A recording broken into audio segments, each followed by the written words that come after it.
The purpose of today's hearing is to hear directly from Secretary Blinken, America's top diplomat, and get his assessment of his State Department's withdrawal from Afghanistan.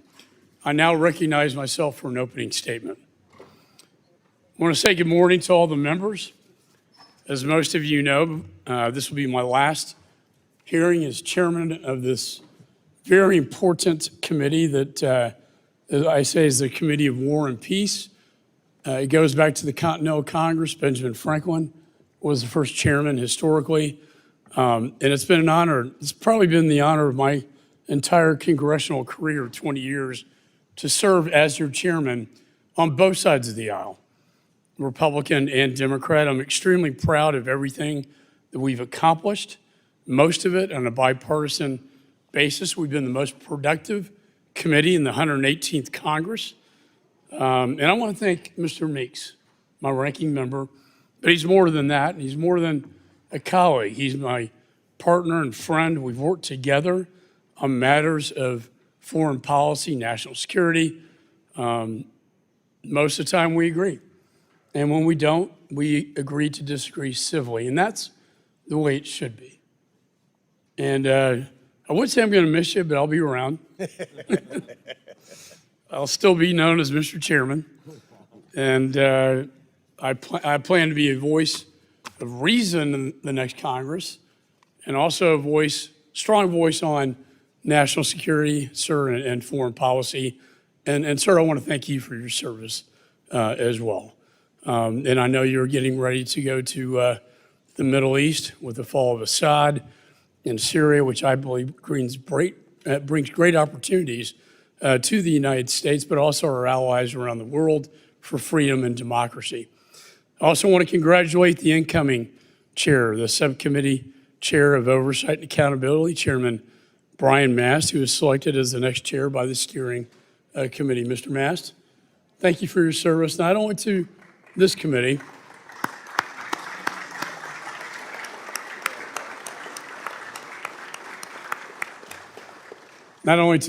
but to the nation, your service in Afghanistan, your sacrifice that we all know every time we see you. I pledge my support to you, and I hope we're going to work hand in glove in the next Congress to do good things. And congratulations to you. Finally, 5 o'clock will be a get-together to rename this committee hearing room as the Benjamin Franklin Committee hearing room, and it will also be a Christmas party and also my farewell address to the committee. So I hope to see all of you there. And with that, I'd like to begin this hearing. Mr. Secretary, I'm pleased that you are here today. And over the last 4 years, we've enjoyed I think, cordial relationship. We've worked together on many, many issues of great importance. However, today, your appearance here today, and I have to be honest with you, it comes after 6 months after I've requested your testimony following my comprehensive report into the catastrophic withdrawal from Afghanistan. I have constitutional authority, and I have that constitutional authority that I, as chairman, am responsible for. And I also have a responsibility to the American people and to the 13 servicemen and women who died, and all the many other service members who died, and the Afghan allies left behind who died, and the women who were left behind.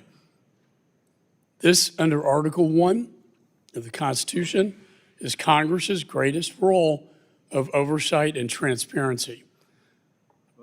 I would have to say I've been disappointed that you've ignored my request for your testimony, forcing me to subpoena you not once, but twice.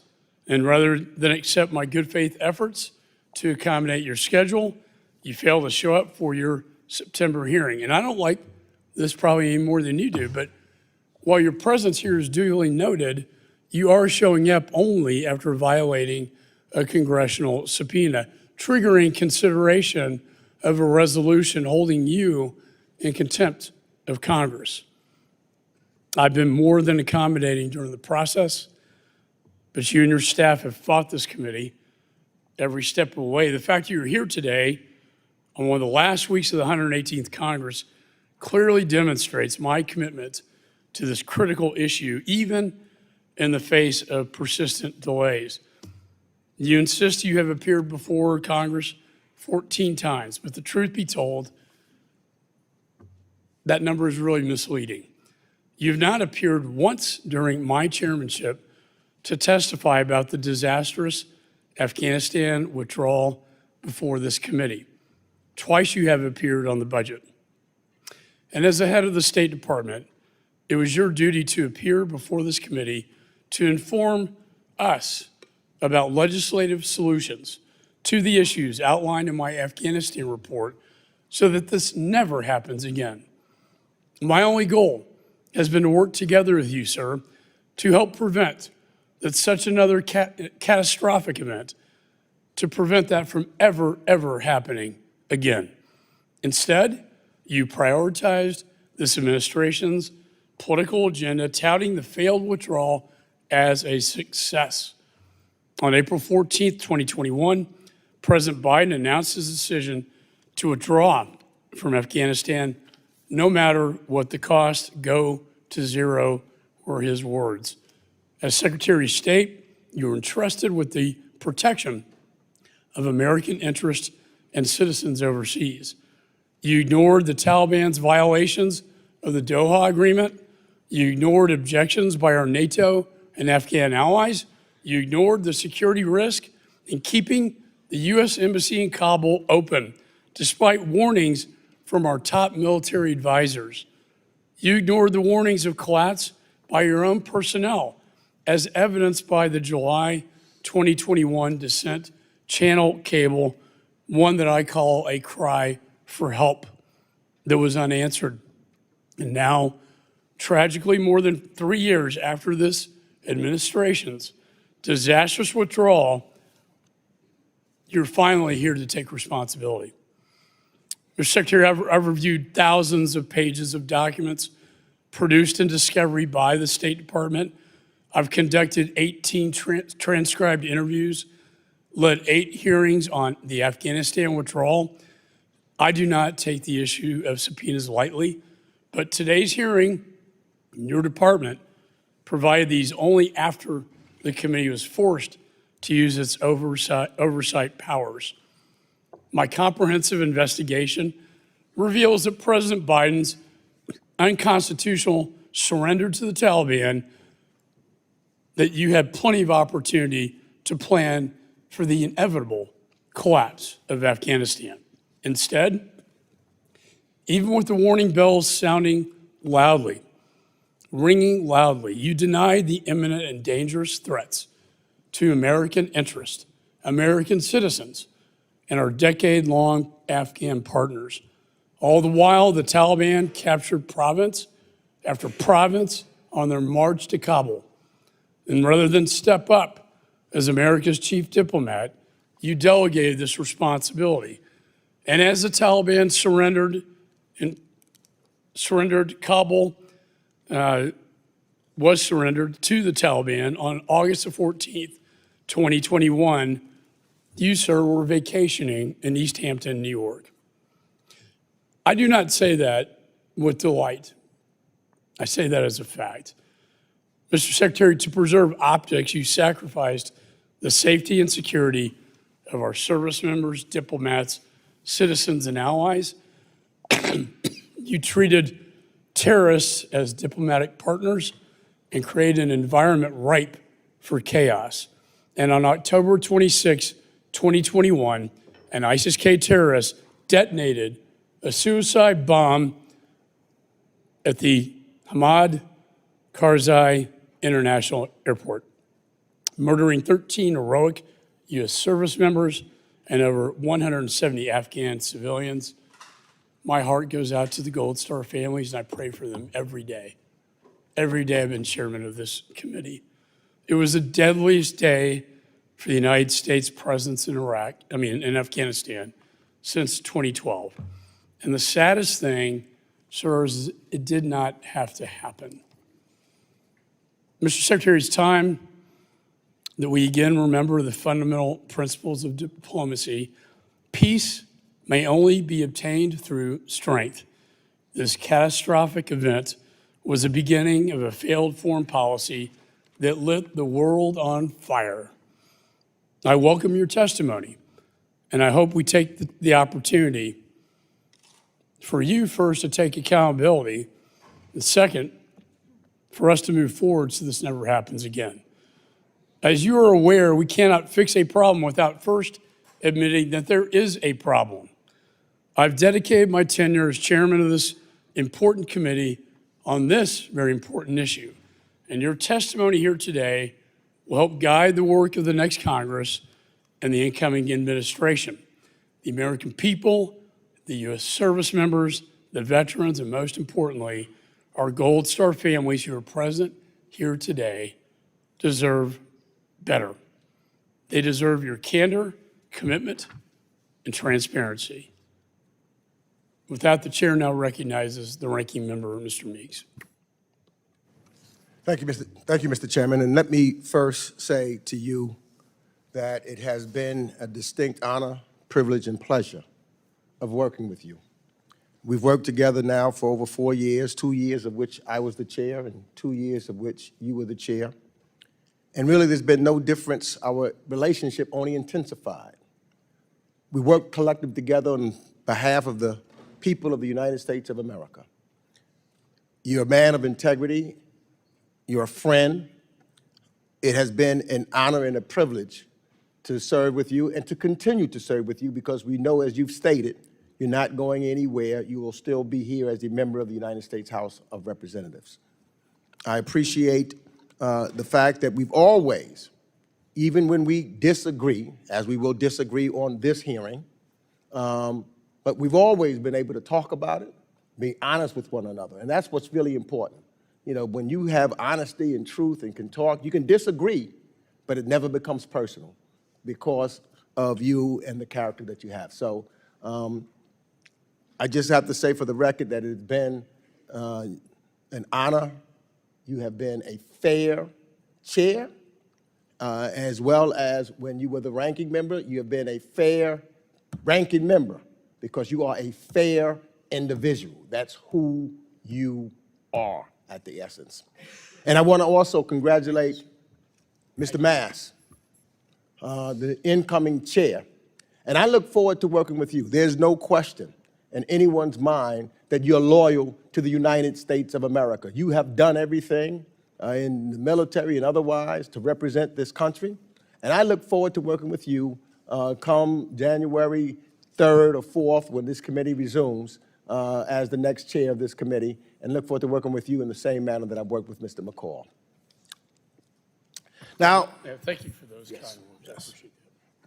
Now, I want to thank you, Secretary Blinken, for being here today, and I know that we want to get you out. There's a lot that's going on in Syria and around the world, and you will be leaving here or on a plane immediately post this here, so your departure will take you straight to the Middle East, where there's dealing with the related situations of Syria. But thank you for being here. And for me, Mr. Secretary, this will be, if I recall correctly, your 6th time being that you've joined us to provide testimony, including your appearance in September of 2021. You were the very first cabinet official from the Biden administration to testify to Congress immediately after our withdrawal from Afghanistan.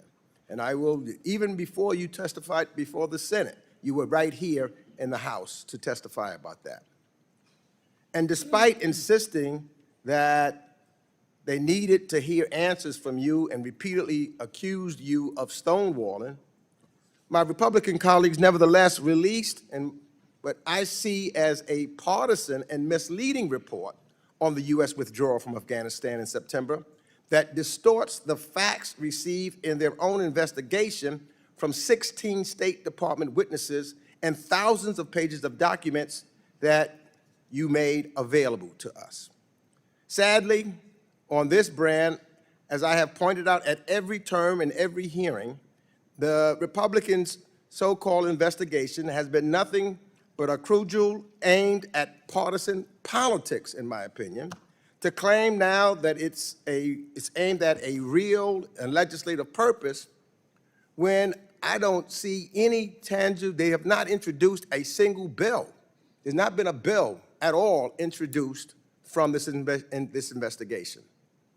But there is perhaps no better example on how dishonest and I would say politically motivated this exercise has been than how the Republicans misled the public on the ISIS attack at Abbey Gate. For months, Republicans publicly suggested the Abbey Gate bombing could have been prevented and that a Marine had a bomber in his sights. Privately, however, they received information from the Department of Defense's investigation dating back as far as February of 2022 and again reinforced in April of 2024, findings that the bomber and the person the Marine identified were two different people and that the attack was not preventable.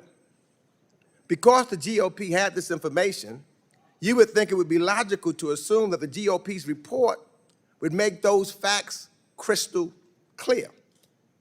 So does their report do that? No.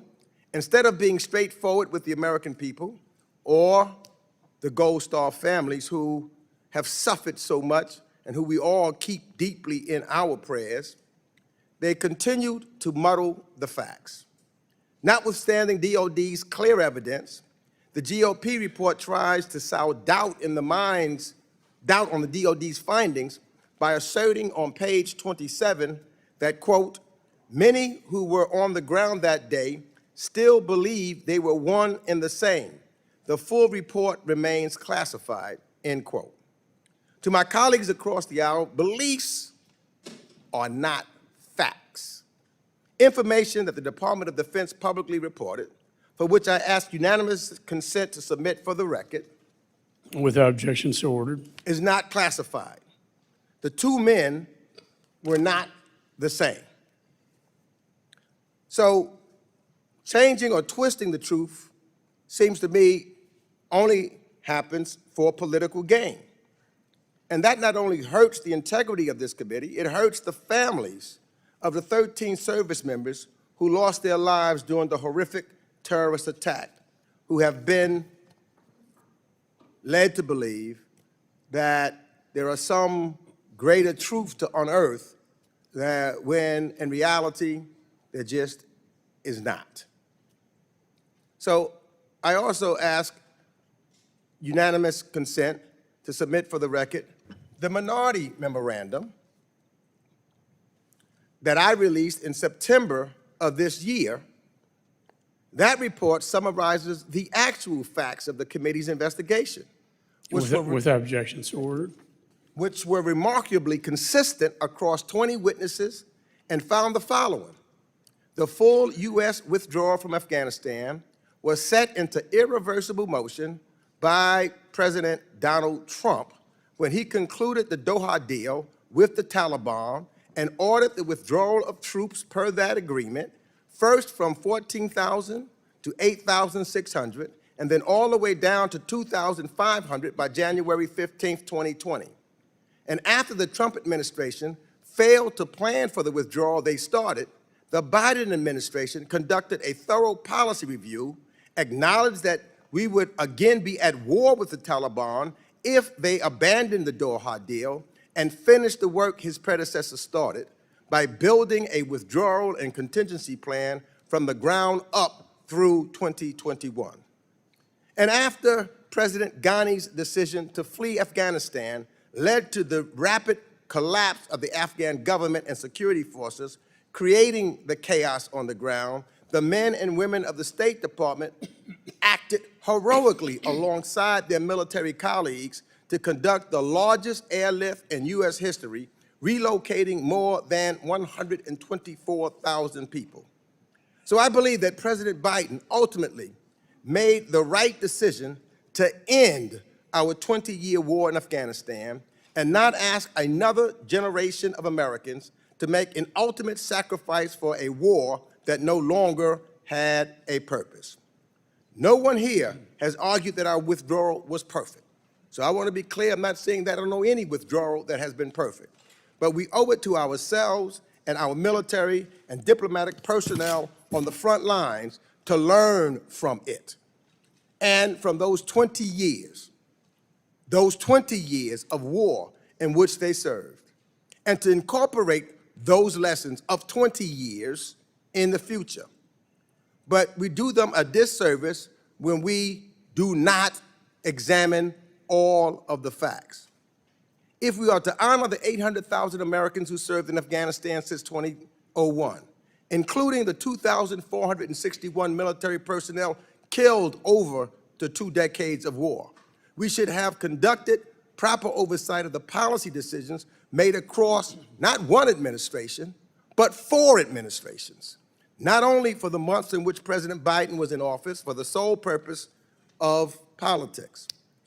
For the honest, bipartisan assessment, we will have to await the Afghanistan War Commission's report due in 2026, because what we have here today is not the true, complete fact-finding. In my estimation, it's politics. And finally, let me just say this, though. I want to conclude by thanking Chairman McCall for honoring a request that I made publicly. I asked that he publicly release all of the transcripts from closed-door interviews that were part of this Afghanistan investigation. And I asked the chairman to do the same for all other remaining transcribed interviews conducted as part of the committee's oversight investigation. And the American taxpayers paid for this work. I asked, and you responded, and you did cooperate and make them all public, and for that, I thank you. And with that, I yield back. I appreciate the ranking member's comments on that. I intend to release all of this to the American people. We do. We are negotiating a interview with Jake Sullivan, the National Security Advisor. It may be in a classified setting. To the extent we can release that to the American people, we certainly will. I also want to state that there are 2 pieces of legislation currently in the National Defense Authorization that deal with this withdrawal from Afghanistan. One from me on having one point of contact, who's in charge, if you will. Another one by Warren Davidson on evacuation. So with that, I'd like to say to the members that opening statements may be submitted for the record. I want to welcome the 71st Secretary of State, Antony Blinken, someone I do have admiration for. We disagree on this one strongly, but we have traveled abroad. And at the end of the day, when we travel abroad, we're all Americans. But as you know, sir, I have issue with you over the handling of this matter, and I recognize you for your testimony here today. Mr. Chairman, Ranking Member Meeks, distinguished colleagues on this committee, first of all, let me just say I have very much appreciated working with you these past 4 years, working with the Ranking Member. I think we've done good and important things together. Blinken, Secretary of Genocide, Butcher of Russia. 258, we have a disruption. Remind the audience members, disruption of committee proceedings is against the law. Holding up signs or making verbal outbursts during the proceedings is disruptive and will not be tolerated. Any disruption will result in a suspension of the proceedings until the Capitol Police can restore order. This includes the raisings of hands and other forms of disruption. With that, I now recognize the Secretary. Thank you, Mr. Chairman. And just to say how much I've valued and appreciated working with you these past 4 years, the dialogue that we've had, including with this committee, where we've agreed, where we've disagreed, including on Afghanistan. I want to recognize everyone who served in Afghanistan, including on this committee. Our thoughts are with the Gold Star families of the 2,461 American service members, as well as State Department and USAID employees.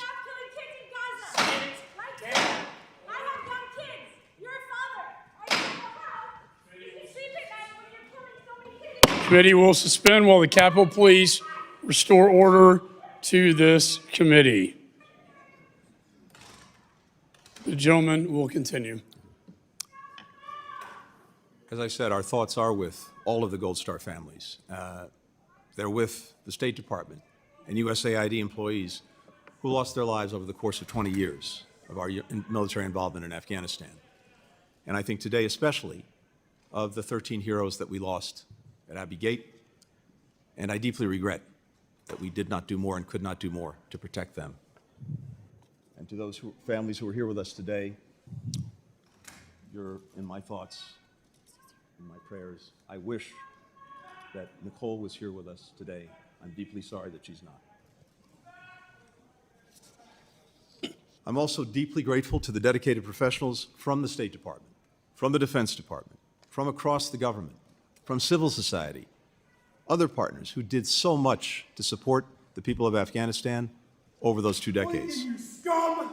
The blood of your victims will spill. Committee will come to order. People will never let you forget. Committee will suspend while the Capitol Police restore order. Fucking slayer! Committee will come to order.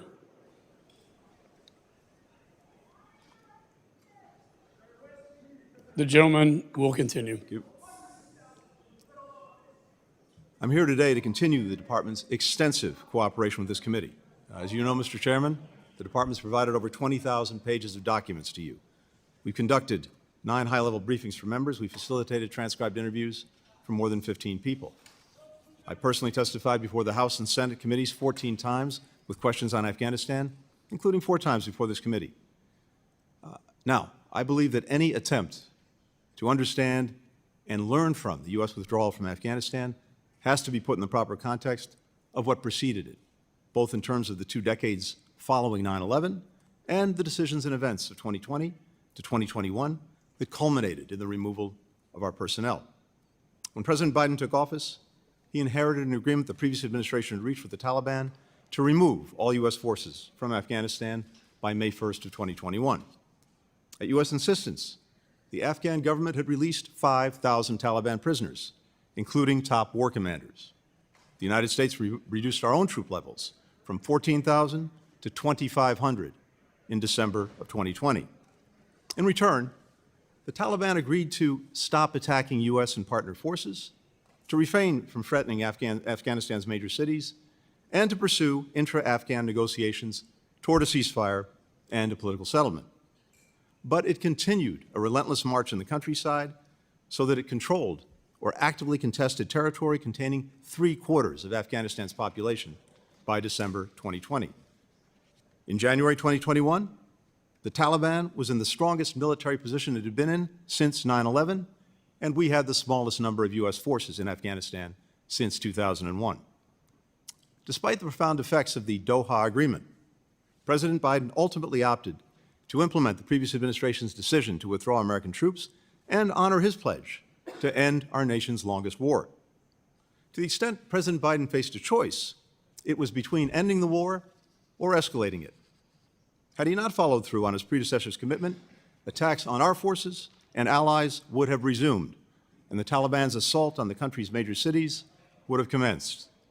That would have required sending tens of thousands more U.S. forces back into Afghanistan to defend ourselves and prevent a Taliban takeover, with at best the prospect of restoring a stalemate and remaining stuck in Afghanistan under fire indefinitely. President Biden inherited a deadline, but no plan to meet it. At his direction, beginning in the spring of 2021, the administration, and the State Department in particular, engaged in extensive planning for a whole range of outcomes. We pursued a sustained campaign to urge any Americans in Afghanistan to leave.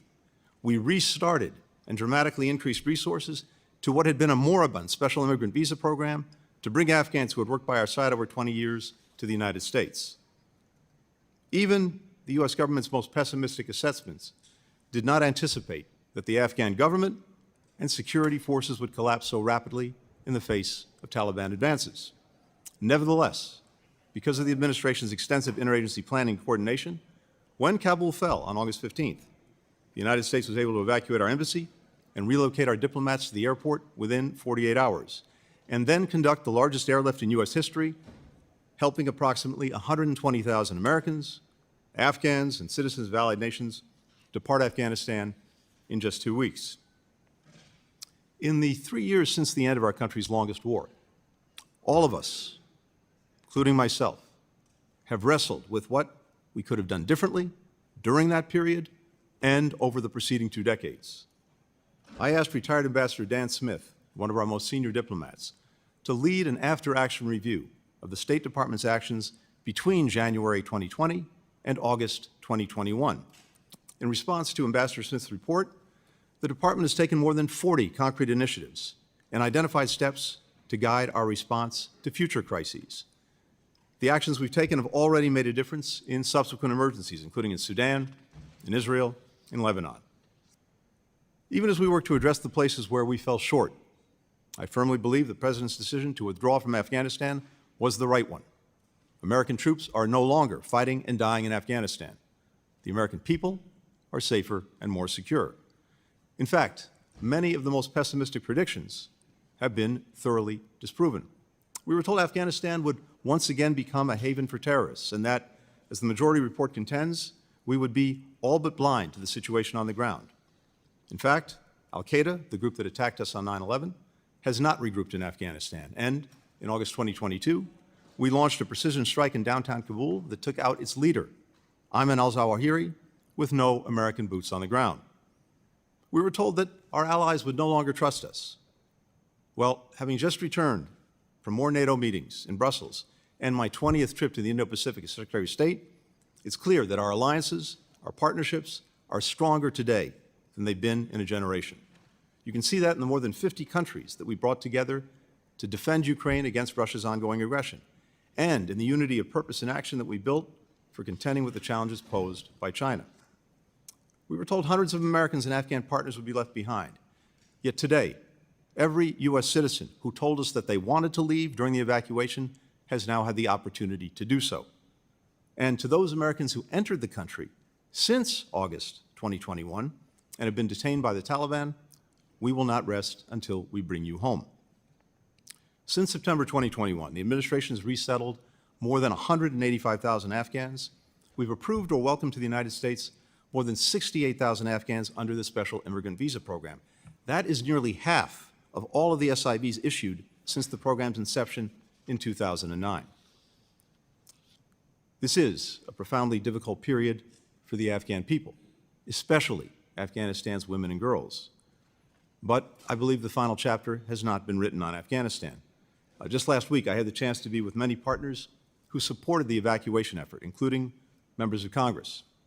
We were joined by a resilient and resourceful young woman who left Afghanistan in August 2021 and is now an aerospace engineering student at MIT. She aspires to be the first Afghan woman astronaut. In part because of our two-decade commitment to Afghanistan, there are many more women who have the opportunity to go to school, to connect with the wider world, to imagine a different life for themselves. And these women, their experiences, their hopes, will, I know, one day help pave a path to an Afghanistan where all people can actually choose their own futures. Thank you. Thank you, Mr. Secretary. I personally, and other members, we got 4 busloads of girls at the American School of Music out after Abbeygate, who are now in Portugal. They performed at Carnegie Hall and the Kennedy Center. But there are many women, unfortunately, who are now enslaved under Sharia law by the Taliban. I now recognize myself for questions. Mr. Secretary, in September of this year, your State Department's Inspector General revealed that Embassy Kabul, under your leadership, abandoned, quote, sensitive security assets, unquote, during the deadly Afghanistan evacuation. Those lethal assets included firearms, armored vehicles, and other weapons. Your IG concluded the embassy left them intact for the Taliban. And if that wasn't bad enough, documents, classified documents, many that I subpoenaed, also revealed that you left behind droves of the embassy's, again, classified documents to the Taliban. Your own diplomats described desperate attempts to burn documents on the rooftops and in the embassy while helicopters took off the embassy's roof, very reminiscent in my younger life of Saigon. All because the administration failed to prepare. Finally, your chief of mission kicked out the embassy's Afghan employees from HKIA, telling them to come back later, leaving them to the Taliban, who never made it back, who never survived, who we gave our trust to that we would protect them. You left weapons behind to the Taliban, classified documents to the Taliban. You left behind embassy employees to the Taliban. And now 3 years later, your own IG, Inspector General, concluded that your State Department has been unwilling and unable to learn from its mistakes. My question is, have you read the IG report and have you held your own State Department accountable? Mr. Chairman, first, with regard to the documents, we have in place at every embassy, including in Afghanistan, a process by which sensitive documents are destroyed in the event of an evacuation and shutting down the embassy. We began that process on August the 1st. And then when we got to August the 12th, before the collapse of Kabul, we proceeded with the emergency destruction of all of the remaining sensitive documents. And that process was complete by the 14th, a day before Kabul fell. That's a process that we engage in wherever we have an emergency, and that's exactly We're reclaiming what my we did in time. I Afghanistan. mean, the fact is, they should have been evacuated long before. I mean, you were still negotiating as the Taliban entered Kabul. The embassy should have been, as the military advised you to do, evacuate that embassy. Let me ask you this. When President Biden announced his unconditional surrender to the Taliban on April the 14th, 2021, you demanded that Embassy Kabul remain open, no matter what the cost. Your personnel opposed that. In fact, they did so in a cable dissent that we were able to get from you in our discovery process, a cry for help. The chairman of the Joint Chiefs to the CENTCOM commander, Millie McKenzie, said this was a fundamental mistake, a fatal flaw, and their biggest regret is keeping the embassy open despite the advice of your own people on the ground and military advisors. Why did you do that? Very simply, because no one anticipated that the government and the Afghan armed forces would collapse as quickly as they did. We anticipated, and every intelligence assessment that we had anticipated, that Kabul would remain in the hands of the government and the hands of the Afghan armed forces through the balance of the year and I into mean, the next reclaim year. my time because I Well, want to let say. me please, let me finish. I will let you finish, The but chairman, I the strongly chairman of the Joint disagree with Chiefs, that comment. Mark Milley, said, nothing I or anyone else saw indicated a collapse of the army or the government in 11 days. The DNI, Avril Haines, said, in the days leading up to the Taliban takeover, intelligence agencies did not see collapse as imminent. This unfolded more quickly than they anticipated, including in the intelligence community. Okay, and reclaim my time. I hear what you're saying, that no one saw the collapse coming. However, I've read the dissent cable, your embassy personnel, that you provided to me, that they sent to you in July before the collapse in 2021, warning of Afghanistan's imminent collapse, fearing for their safety. You personally read this, sir, and cleared it. Your Deputy Secretary, Brian McKeon, testified before this committee that you took no step to answer the cries for help. And as you know, as Secretary of State, you have a responsibility to protect Americans and diplomats. Mr. Chairman, that's incorrect. Why did you ignore the cries for help? Why did you leave this embassy open? And finally, who was in charge? Was it you or Mr. Sullivan? Because it seems to me you delegated all your responsibility on this. You had very little to do with it, and it was Jake Sullivan and the National Security Council at the White House calling all the shots. However, under law, sir, you're the captain of the ship. Mr. Chairman, that's incorrect on a number of counts, as is the report that I've read. First, when it comes to a NEO, the evacuation, that is a decision that's reached by the entire interagency and ultimately by the President. The State Department initiates it by asking the Department of Defense to proceed with it, but the decision itself is reached as a result of interagency deliberations. And we did not, as an interagency, and that includes the Secretary of Defense, the Chairman of the Joint Chiefs, the Yeah, National Security Advisor, who's in the charge? President. This is going to help us So, legislate, no, this is sir. important. Were you in charge of this evacuation? I was in charge of the State Department. The government, the administration, was in charge of the evacuation. Specifically, the State Department and the Department of Defense together on any NEO work closely together with clearly assigned responsibilities, and that's exactly And what it we did. is the And statutory one called for that NEO responsibility, until sir, it was for you actually to issued. execute the plan, correct? The NEO, The the NEO is plan. executed by the State Department and the Defense Department together. And I would have to say, sir, waiting till the last minute is not executing a plan at all. And it led to the deaths of many Again, Mr. Americans Chairman, and Afghan people and Afghan allies. Mr. Chairman, the record reflects that, again, this decision was reached collectively. No one urged initiating the NEO until we decided to do it on the 14th. I think in my review of our investigation, there was so much confusion coming out of your embassy, coming from the top military advisors who told me, testified that they told you to close down that embassy in advance to protect Americans and American assets and classified is not documents. correct. They were left to the Taliban. You were in charge by law. You may have delegated this. I don't know. But to legislate moving forward, I need to know who was in charge. And that's why it is so important that Mr. Sullivan, the National Security Advisor, come before this committee and give his testimony about what the hell was going on during this disastrous evacuation. With that, I now recognize the ranking member. Thank you, Mr. Chairman. You know, I do recall a meeting here in the Capitol, bipartisan, downstairs, and we were meeting with President Ghani of Afghanistan. And we had talked to some folks, and President Ghani was very vehement that he was not going to leave Afghanistan. He was vehement that the Afghan troops were there and he would stay there, to all these members of Congress.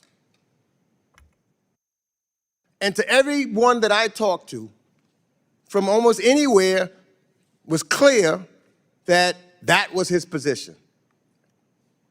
No one knew that 1 week later, not 1 month, 1 week later, he would get on a plane and get out and all the troops were gone. Everybody at that moment in time was surprised. And that's a fact. Let me ask some yes or no questions real quick, because I believe that you got to look at this whole thing you talk about. So, Mr. Secretary, President Trump's Doha deal explicitly committed to the United States to withdraw all U.S. and allied troops, as well as contractors, by May 2021. Yes or no? That's correct. But the speed of that withdrawal, outside of an initial reduction to 8,600 troops, was not specified by the deal. Is that correct? That's correct. And despite that, President Trump unilaterally reduced the U.S. presence twice beyond that, leaving just 2,500 troops when President Biden took office. Is that correct? That is correct. So, and we've seen that President Trump was prepared to go to zero. In fact, Ambassador Kelazar testified to the committee that the messages coming out of the Trump White House led the Taliban to conclude that Trump was getting out regardless of what was agreed in the Doha deal. So let's be clear about the conditions. If we're going to be factual about this, you've got to consider the conditions that Trump handed over to you in the Biden administration. a firm commitment for a total withdrawal with no allowance for a residual force or contractors, a limited number of troops on the ground, and no real prohibition or attacks on our Afghan allies. We've heard testimony from General Milley, Ambassador Khalilzad, and others that if we had tried to reopen the Doha deal, the Taliban would have resumed attacks against us. Do you agree, Mr. Secretary, with that assessment? Yes or no? I do. So that was the fundamental choice facing President Biden, to complete the withdrawal that was initiated by President Trump, or re-escalate the conflict. Is that correct? That is correct. So what do you think President Biden's decision to complete the withdrawal and end this so-called forever war gained us? It gained us an end to America's longest war. It gained us not having another generation of Americans going off to fight and die in Afghanistan. It gained us the opportunity to refocus and rededicate our resources to the challenges of this moment, from the Russian aggression against Ukraine, to the many challenges posed by China, to many other issues around the world where we were able to free up resources, free up focus, free up time. You just hit something, because just months after the withdrawal from Afghanistan, we did face a new threat, and that was Putin's illegal and unjustified renewed invasion of Ukraine in February of 2022. So yes or no, do you see any connection between Putin's re-invasion of Ukraine and the United States withdrawal from Afghanistan? No, on the contrary. I think our adversaries, including Russia, would have been delighted if we had doubled down and remained stuck in Afghanistan for another 20 years. Now, in 2008, we had, between Afghanistan and Iraq, about 200,000 forces deployed. You'll recall what else happened in 2008. Russia invaded Georgia. In 2014, we still had about 12,000 forces in Afghanistan. You'll recall what else happened in 2014. Russia, for the first time, invaded Ukraine. Because we were able to refocus our time, our resources, our efforts, we were able to build this coalition of more than 50 countries that has stood up to Russia's aggression. And I must say, the chairman has done a remarkable job over these last 3 years. I agree. We work very closely, in that coalition. the chairman and I, in making sure Ukraine has everything that it needs. In fact, you know, sometimes he was in front of me, and other times we went together, but he has been a champion on Ukraine. But the issue that I'm trying to make sure, and I think this is what you said, that the withdrawal from Afghanistan did not hinder our capacity or our credibility to lead our allies in a robust response to the invasion in Ukraine. That's correct? That is correct. As well as that withdrawal did not inhibit our relationships with our allies. That is correct. In fact, just the opposite. It may be my last question, your assessment of the strength of NATO and our alliances system today. Has the withdrawing from Afghanistan let us focus on the most urgent threats to global security? Yes or no? NATO is stronger, it's bigger, it's better resourced, it's more focused than it's ever been. The gentleman's time has expired. Let me just say, with the fall of Afghanistan, within months, Chairman Xi and Putin made an agreement at the Olympics in Beijing, and we saw satellite imagery of the Russian Federation moving towards Ukraine. I don't think that was by accident. That was by design. Putin saw weakness, and he took aggression, and he invaded Ukraine, and then the Ayatollah reared his ugly head in the Middle East, and Chairman Xi is on fire in a hot zone in the Indo-Pacific. With that, the chairman now recognizes the gentleman from New Jersey, Mr. Smith. Thank you very much. Pardon me, Mr. Chairman, and welcome, Mr. Secretary. You know, I have a number of questions, and I've asked some of those in the past, and so I won't repeat those. But I chair the China Commission. I've chaired 105 plus hearings on human rights abuse in China, Xi Jinping's absolute malevolent behavior towards the Uyghurs, and all the other atrocities that are committed each and every day. But what concerned me with our, I believe, egregiously flawed exodus from Afghanistan was how dictators around the world, especially Xi Jinping, looked at that and his propaganda organs like the Global Times and said to the people of Taiwan, here's one editorial, why the U.S. will abandon Taiwan eventually. Another one was Afghan abandonment is a lesson for the Taiwan's DPP. And when you read it, they're telling the people over and over again in Taiwan that America's resolve was questioned, is questionable, that we will leave them too. And I won't read the editorial, but editorials, because they are very, very disturbing. Dictators love weakness. They probe with bayonets, and if they can get away with something, they will. And I think the chairman is right when he talks about Putin as well. And you had said before how you thought they would be happy if we were bogged down for the next 20 years. But I look at it a different way. They look at how it was done. Yes, we were going to get out of Afghanistan, but the way we did it led to the loss of American lives, which we've seen the pictures again shown here. And we've all met with those families of those loved ones and countless numbers of Afghans. So the impact of this, can you at least admit that to the dictatorships of the world, they saw that and they saw it as weakness, and they go to avoid if they think there was one. Secondly, how many Americans are still in Afghanistan? And post-Exodus, how many were jailed, killed, tortured, left behind?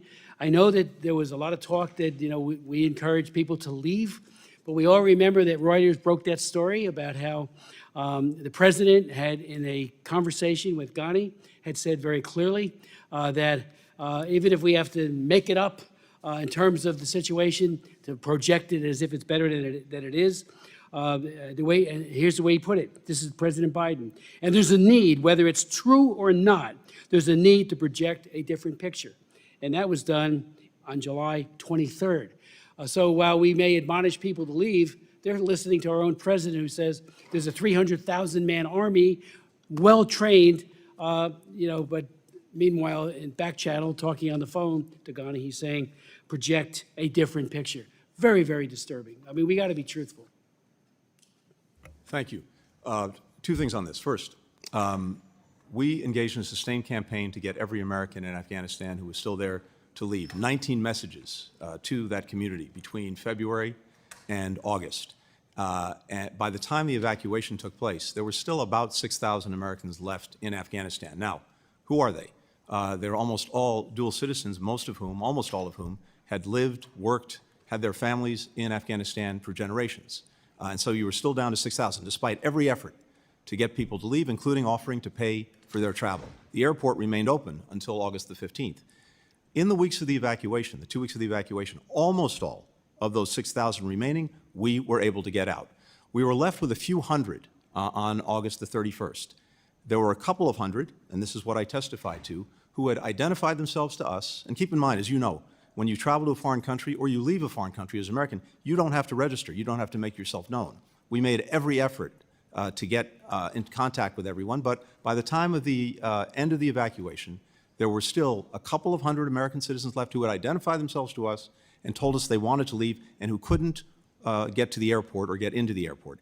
There were several hundred others who were there and we knew of who did not want to leave, either because they didn't want to leave extended family members behind or they just chose not to leave. So after August 31st, as I said and committed to this committee and to this country, there is no deadline on getting Americans out of Afghanistan who want to leave. In the ensuing 3 months, till the end of the year, we got 500 American citizens out of Afghanistan who had identified themselves to us and said they wanted to leave. To my knowledge, every American who identified themselves and said that they wanted to leave has been given an opportunity to do so, and we've carried that out every single day. As to those who went back and some who got detained, we are working every day to get them out, to get them back, and we will not stop for the duration of this administration, and I know that the incoming Trump administration will carry that on if we're not successful in getting them back. Amount of time. Are any in jail today? Yes, They are. they are. These are Americans who went after the evacuation for a variety of reasons. We're talking Gentleman's time about has 7 people. expired. I am going to keep the 5-minute rule to strictly because I want every member to be able to have time to ask questions. Chair now recognizes Mr. Sherman. Mr. Secretary, thank you for your service to our country. You bring up the fact that Americans in a war zone don't have to register with the embassy. I think we've talked in the past about requiring Americans in designated dangerous countries to register, and I look forward to working with your successor to do that, because you point out how difficult it is for the embassy and to deal with these situations. Before I get to Afghanistan, back in May, you agreed that you would look at designating the Popular Resistance Committees, the third biggest terrorist group operating in Gaza, as a terrorist organization. They are responsible for so many deaths, including 3 Americans. This committee voted for my bill to so designate them. Do I have your commitment that in the next 2 weeks, your department will make a decision as to whether to designate the Popular Resistance Committees a terrorist organization? If we can complete the work necessary to go into that, yes. I don't know if we'll Well, I complete it in asked you to time. do it in May. How many years does it take? Well, as you know, there's a lot that goes into these designations. I making sure that do. we meet the law, and if we can complete that work, we will. When you were here in the past, I think you correctly told us you inherited a deadline. You did not inherit a plan. The gentleman from New Jersey argues that we should have stayed. But that's after Trump released 5,000 bloodthirsty terrorists. Had we stayed, would those terrorists, including the current head of Afghanistan, who was also released by Trump, been able to, would they have been willing to risk the lives, every one of those 5,000 risk their lives in order to kill as many Americans as possible? That seems highly likely. I can't speak to every one of the 5,000, but certainly many of them went back to the fight. So we we went into Afghanistan, we drove al-Qaeda out, we accomplished something in the George W. Bush administration. In Obama administration, we killed bin Laden. We stayed in Afghanistan for the whole Trump administration. 63 of our best and died. 57 came back without the president bothering to be at the ceremony with their return. The question is, did we accomplish anything during the Trump administration? Did we get a better deal in 2020 than we could have gotten in 2017? Now, the deal we got in 2017 was total surrender. The only requirement was that the Taliban not be a center for international terrorism. They have that obligation anyway. They did not commit themselves to protecting our troops on the way out or our embassy on the way out. And moreover, the Taliban is not in violation of the Trump agreement when they hold 12-year-old girls as sex slaves, kill every LGBT person they can, kill any Afghan that converts to Christianity. So the deal was the weakest ever, and it had no enforcement. So couldn't we have gotten that same deal in 2017? And would 63 more American soldiers be alive if we had done that then? Look, in fairness, I think we have to ask ourselves about our ongoing presence in Afghanistan after we got bin Laden. We had dismantled al-Qaeda. We'd removed it as a threat. We got the leader, the guy who attacked us. We got something. We need to look back at this entire period. And look at the But decisions clearly that the Trump years, 4 years of death of American troops, and we accomplished absolutely nothing. We signed an agreement under which the Afghan government is free to use 12-year-old girls as sex slaves and to kill those who convert to Christianity. Some 11 to $13 billion of U.S. weapons were sent by Trump and scattered all over Afghanistan. And this committee has put forward the idea that we should have somehow collected those weapons from men who wanted to keep them and who were armed with those weapons. Could we have accomplished that without any significant American casualties all over Afghanistan collecting the weapons? No, we could not. Would there have been hundreds of American casualties in your estimation? I can't give you a number, but certainly there would have been casualties. I yield back. gentleman yields, let me announce also that Mr. Sullivan, the National Security Advisor, has agreed to testify before this committee on December the 17th at noon. And I insisted on behalf of the members that all members be able to participate in that briefing. Chair now recognizes the gentleman from South Carolina, Mr. Wilson. Thank you very much, Chairman Mike McCall, and thank you for your 4 years of leadership on this committee. It's just been so effective for the American people. And then we all know that Chairman Brian Mast-Elect will do an excellent job continuing the tradition of serving the American people. And what an exciting time in history that as we face such positive changes with the removal of dictator Assad from Damascus, what can occur and what needs to occur. But sadly, the Assad departure and anything that's been positive was despite the Biden administration. Because, hey, until last week, there was an effort to try to some level of normalization with Assad, which is, but that's not what we're here today. But it's a continuation, and that is the Biden administration's surrender in Afghanistan has actually set the stage for foreign policy disasters around the world, with mass murder shamelessly being conducted around the world. Our allies who stood with us for decades watched as the Americans capitulated to terrorists, creating safe haven for terrorism, and abandoned allies.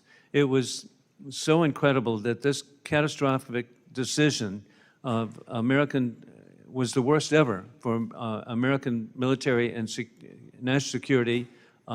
And sadly, President Biden, on August 26, 2021, claimed that he had letters, quote, had letters from the military indicating they supported his decision. And Mr. Secretary, I'll be giving you copies that evening. I sent a letter respectfully to the President asking for copies of the letters, and every couple of months I've sent letters to the President respectfully asking for copies of the letters of where the military, he alleged, supported his decision. With the Doha Agreement, President Trump stated from day one that any withdrawal would be conditions-based and would actually maintain control of Bagram Airfield, which is so critical. The disorder and chaos that led to the murder of 13 of our service members at Kabul airport just should not be forgotten. And then countless civilians, we understand, were the first domino to fall in the Biden-Harris appeasement policy. And also this year, it should be remembered, we lost 13 at Kabul airport, but we also had 3 reservists from Georgia who were killed on January 28th by the Hamas puppets, Hezbollah puppets of Iran, and 60 were injured, and many with traumatic brain injury. It's just heartbreaking to think of the loss of life and the lifelong injuries that people will have. Today in Afghanistan, women have effectively been banished from public life, unable to speak in public or hold any job, including nursing. And I still cherish seeing little girls, I visited Afghanistan very frequently, to see little girls going to school with their jeeps or whatever, and then little guys going to school with something not indigenous to people of Afghanistan, and it was baseball caps. And so that doesn't occur now. Terrorists have a free rein to regroup and work with their backers to coordinated additional attacks on American families. As we know, the FBI has said attacks are imminent. History reminds us that when America withdraws from the world, our enemies fill the vacuums. We now face a war that we did not choose, of dictators with rule of gun invading democracies with rule of law. It began February 2022, when war criminal Putin invaded Ukraine. And then on October 7, Iran, through its puppet Hamas, invading Israel.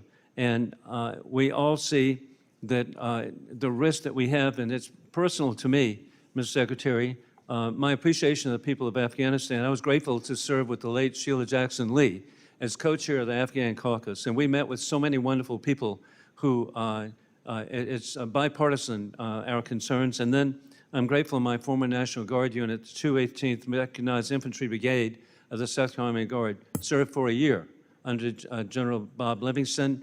they've developed a real fondness for their Afghan brothers. And finally, I'm really grateful my number 4 son, First Lieutenant Hunter Wilson, served for a year as an engineer in Afghanistan. And so I would just really want to let you know that I'm just so disappointed. Hey, I really get trouble at home. I said I wanted Biden to succeed, but this has not occurred, and we've just got to address this. And with that, I yield back my time. Gentleman yields. The chair recognizes Mr. Connolly. Thank you, Mr. Chairman, and thank you for your tenure and for your friendship and decency serving as chairman of this prestigious committee. I'd like to put a picture up which seems to suggest, Mr. Secretary, that the Republican narrative is correct about you. There you are with a prominent Taliban negotiator. Do our tech people have that picture? Well, I have it here. Isn't that you with the Taliban negotiator, Mr. Secretary? I'm afraid I can't see the picture, but I'm not aware of having spent any time with a Taliban negotiator. Oh, I'm sorry. That's Secretary Pompeo. Was he your predecessor in the Biden administration as Secretary of State? In the Biden administration? No, he was my predecessor in the previous administration, the Trump administration. The Trump administration. And there he is in Doha with the chief Taliban negotiator. I guess I got that wrong. Well, Mr. Secretary, all things seem to flow from Doha. Secretary Pompeo and President Trump appointed a chief negotiator on behalf of the United States for the negotiations in Doha. What was his name? Zal Khalilzad. Ambassador Khalilzad, and he, of course, testified before this committee, and I can remember an exchange with him in which I expressed deep concern about the direction of the U.S. posture and the ramifications with allied Afghans who had worked for us or worked with us, and women. And he kind of brushed them off at the time. Tell us about the details of the agreement he forged in Doha. What were the chief elements of that? Concisely, if you would. Yeah, in essence, the agreement provided for this. It provided that the Taliban would not use Afghan soil to attack us or our interests. Right. No. It would start an intra-Afghan negotiation, and as part of that negotiation, there would be discussion of a ceasefire and a political roadmap for the future of Afghanistan. And during the time between the agreement and the commitment that we made as part of the agreement to leave Afghanistan by May 31st. So a firm date was set Yes. for all U.S. troops to get out. Is that All correct? U.S. troops were to be out by May 31st. In the meantime, 5,000 prisoners were released from Taliban prisoners. And as released Mr. from Sherman Afghan points out, among those 5,000 were terrorists, fighters, and people who returned to the battlefield against the Afghan government, which That's correct. allegedly we were supporting at the time. Now, speaking of that Afghan government, were they in Doha at the negotiating table as equal partners? They were not. They were not? They were not. Why were they excluded? That's the government we were supporting. I can't answer that. I wasn't there at the time, but they were not. Well, if the government we're supporting is not allowed to have a voice at the peace negotiations where a deal was in fact agreed to by the United States, could that conceivably undermine confidence in that government and by that government in itself in terms of its future? Yes, and indeed, I think General McKenzie has testified to exactly that point, that Doha created a tremendous crisis in confidence and about the future for the Afghan government and presumably to some extent for the Afghan security forces themselves. Could it also have a morale effect on the Afghan military that we were training and equipping to, in fact, fight the Taliban? Yes, it could. So here we are cutting a deal with Taliban while at the same time asking the Afghan military and the Afghan government to resist. Is that correct? Correct. That sounds like a contradiction in diplomatic policy to me. That's kind of hard to follow, and it seems to me that we, by agreeing to that in the Trump years with Secretary Pompeo, your predecessor, and Ambassador Khalilzad, we actually set in motion an untenable but probably irrevocable kind of, folding of events. Is that a fair statement, do you think? Once the deadline was there, all troops out by May 31st of 2021, and as part of that, an agreement from the signing of Doha to that date, not to attack U.S. forces, but with the obvious conclusion to be drawn from that, that if that deadline was not respected, the Taliban would resume its attacks on U.S. forces, on partner forces, and its attacks on the cities. So in other words, Mr. Secretary, we cut a deal to get out and cut our losses at the expense of the Afghan government, the Afghan military, and ultimately the Afghan people. And that was all set in motion before you took the oath of office or President Biden took the oath of office. Well, Is that a fair statement? I think that's where the Doha agreement led.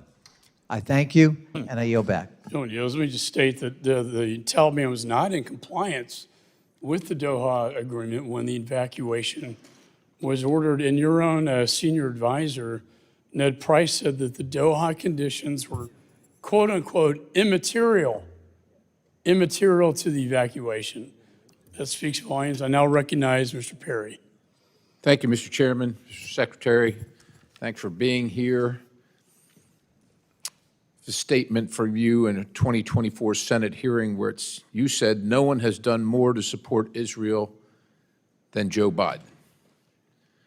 Now, during the Obama term, Joe Biden was the vice president, so I understand it's difficult. It was difficult to say something, but he didn't say anything about the U.S. funding the campaign to oust Netanyahu. And I get it, while President Obama was the president, he was the vice president, that's a difficult thing to do, but he was unburdened when he became president, so he could have said something then. Immediately upon taking office, he redesignated the Houthis from a foreign terrorist organization. We see what they've done. That hasn't been helpful to Israel. He restored the sanctions waiver. I remind everybody that Iran exports are at a 5-year high with 3.4 million barrels being sold every day, funding their terrorist activities all across the globe. The president made a red line for Israel going into Rafah to defend itself, withheld arms shipments to Israel so it couldn't defend itself, continually calls for Israel to lay down its defenses in demanding a ceasefire, continues at this time to undermine Netanyahu in this time of war. Again, I think I already said about the sanctions waiver, but the president didn't even go to greet the prime minister when he came to the United States. He didn't even send the vice president. Actually used Israel funding to get Ukraine funding, used Israel. Again, oil exports at our 5-year high, and that money goes directly to support Iran, Israel's mortal enemy, and all their proxies, including the Houthis, Islamic Jihad, Hamas, Hezbollah, you name it. Continues to support United Nations Relief and Works Agency and the activities of those within involved in the terrorist attack on Israel on October 7th. That's just a few things that I quickly found, knowing that you would be here, Mr. Secretary, and you said, no one, starting with President Biden, has done more to make sure they have what they need to defend themselves from Hamas, to deal with the threat Hamas poses. And that's also from a 2024 Senate hearing, Mr. Secretary. No one has done more to support Israel than Joe Biden. I'm thanking the good Lord that he's not against Israel, Mr. Secretary. I don't know if you have anything to say. I'm sure you're going to have a list of all the wonderful things that he's done to support Israel, but you can't support Israel while you're at the same time supporting their mortal enemy. You can't support Israel at the same time demanding that Israel support Hamas. You can't support Israel when you're allowing Iran access to billions of dollars used to fund terrorism, not only in Israel, but around the globe, threatening not only Israel, our greatest ally, but also the United States of America and its interests abroad. So if you want to defend all that, You're welcome to it, Mr. Secretary. Thank you. I'll say simply this. When Israel was attacked on October the 7th, the President of the United States rushed there, the first president to go to Israel during a time of war. When Iran mounted attacks, unprecedented attacks on Israel, not once, but twice, the first time we've seen direct attacks by Iran on Israel, the United States, for the first time ever, actively participated in Israel's defense and rallied other countries to do the same, making sure that those attacks couldn't succeed and enabling Israel to take the strikes that it took to debilitate Iran's air defenses. If you want to go back more years than that, the Memorandum of Understanding, the 10-year Memorandum of Understanding that provides the money for Israel's defense, that was negotiated by President Obama, and Joe Biden was a lead in that effort to get it. And as a result, the equipment, the munitions, the arms that Israel has had, as a result of that agreement, have enabled it to deal with Hezbollah, to deal with Hamas, to deal with Iranian-aligned If I may, sir, to in the deal with remaining Iran. 10 seconds, if this president were on both sides of this war providing Iran all that it has provided, maybe those people in Israel that died on October 7th would still be alive. I yield. That is simply incorrect. And Gentleman I'm yields. Chair recognizes Mr. Keating. Thank you, Mr. Chairman. First to Gold Star families that are here, I appreciate your being here. Everlasting gratitude for your sacrifice. I come from a Gold Star family, and in my own family, even decades afterwards, the members of my family went back through military records in years-long painstaking research just to find out exactly what happened to him as he was killed serving our country. And I understand the need for that, and hope that you take advantage of what the ranking member has submitted, take advantage of what is there publicly, and I hope there's further opportunity to declassify, because it's important, as it was to my own family, to get the facts, not just beliefs about exactly what happened. So, Secretary, thank you for being here in your last hearing.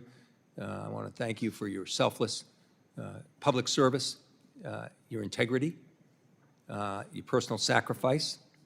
I came across some, I was researching the Budapest agreements the other day, just trying to get more detailed information, including our obligation to Ukraine in those agreements to defend aggression that they had. And the name that kept cropping up through the whole research was your father. And I know your father would be very proud of your service.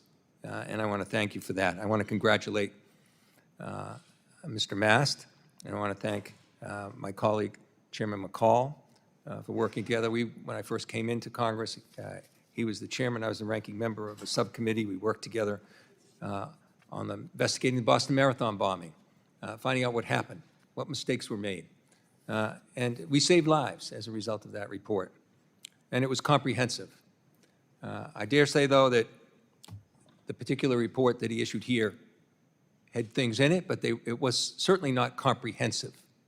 In fact, it was really, the report was painstaking in avoiding facts that involved, that are integral to seeing what happened here, why we got to the point we got to. The involvement of President Trump. He had committed the United States to a full, date-certain withdrawal in a deal he negotiated with the Taliban, as we've heard, without the Afghan government even being part of that, without discussion of rights of women or children in Afghanistan, forcing the Afghan government to release 5,000 Taliban fighters back into the battlefield before a final withdrawal. These are the things that should be looked at in a comprehensive report if we really want to get to the answers. And sadly, it's lacking here. In that time frame, too, something we should draw attention to is when President Trump unilaterally did this, he left out his own military people when he announced that. He left out senior officials in his own office, and he left out our allies who were fighting in this battle in communicating to them. So I'd just like you briefly to talk about the importance, for the first time under Article 5, and the importance of NATO. Our allies came, and the only time, came to our assistance in fighting this war. I visited them in Afghanistan, along with our own troops. So Could you talk to the importance of that NATO alliance, how important it was in this, how important it is in the future?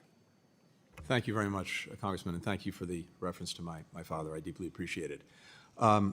As you said, the first time, the only time Article 5 has been invoked was in defense of the United States after 9/11.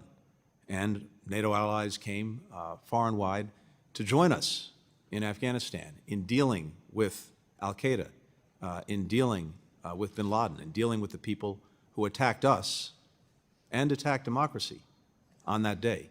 And that's something we'll forever be grateful for. I'm very proud of the fact that as we leave office, that alliance is stronger, bigger, and better resourced than it's ever been. When we took office, of the allies, only 9 were meeting the pledge that had been made in 2014 to dedicate 2% of GDP to defense. Now, 23 allies are meeting that pledge, and the remainder are en route to do so.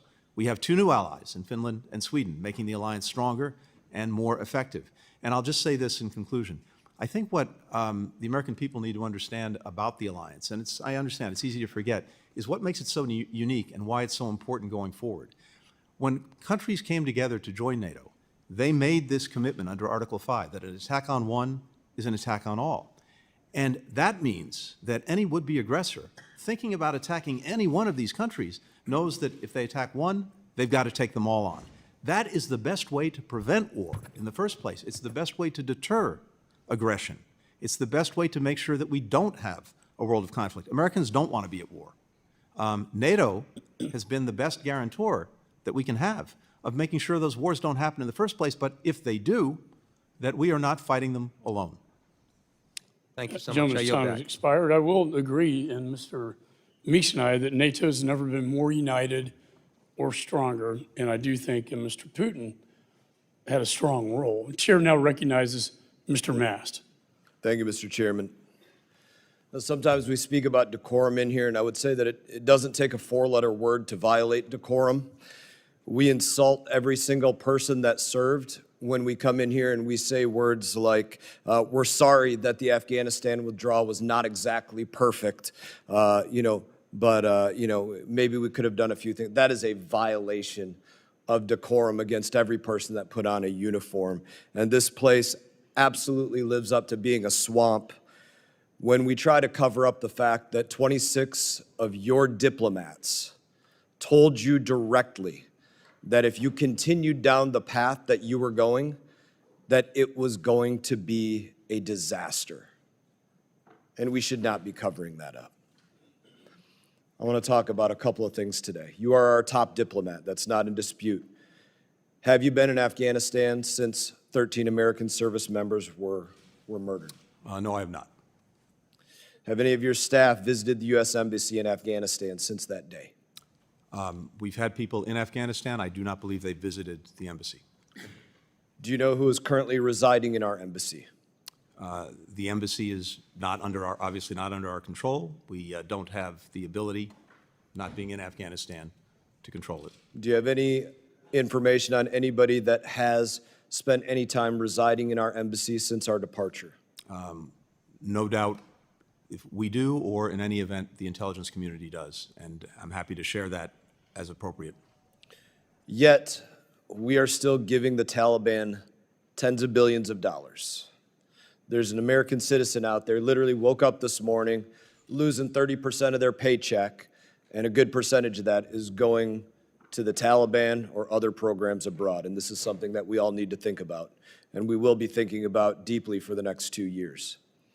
There's a joke that's made often out there about kids going to college to learn basket weaving, and what a joke that would be. But the United States right now is literally sending tens of millions of dollars to the Taliban, 14.9 million to be exact, to teach Afghans how to do carpet weaving.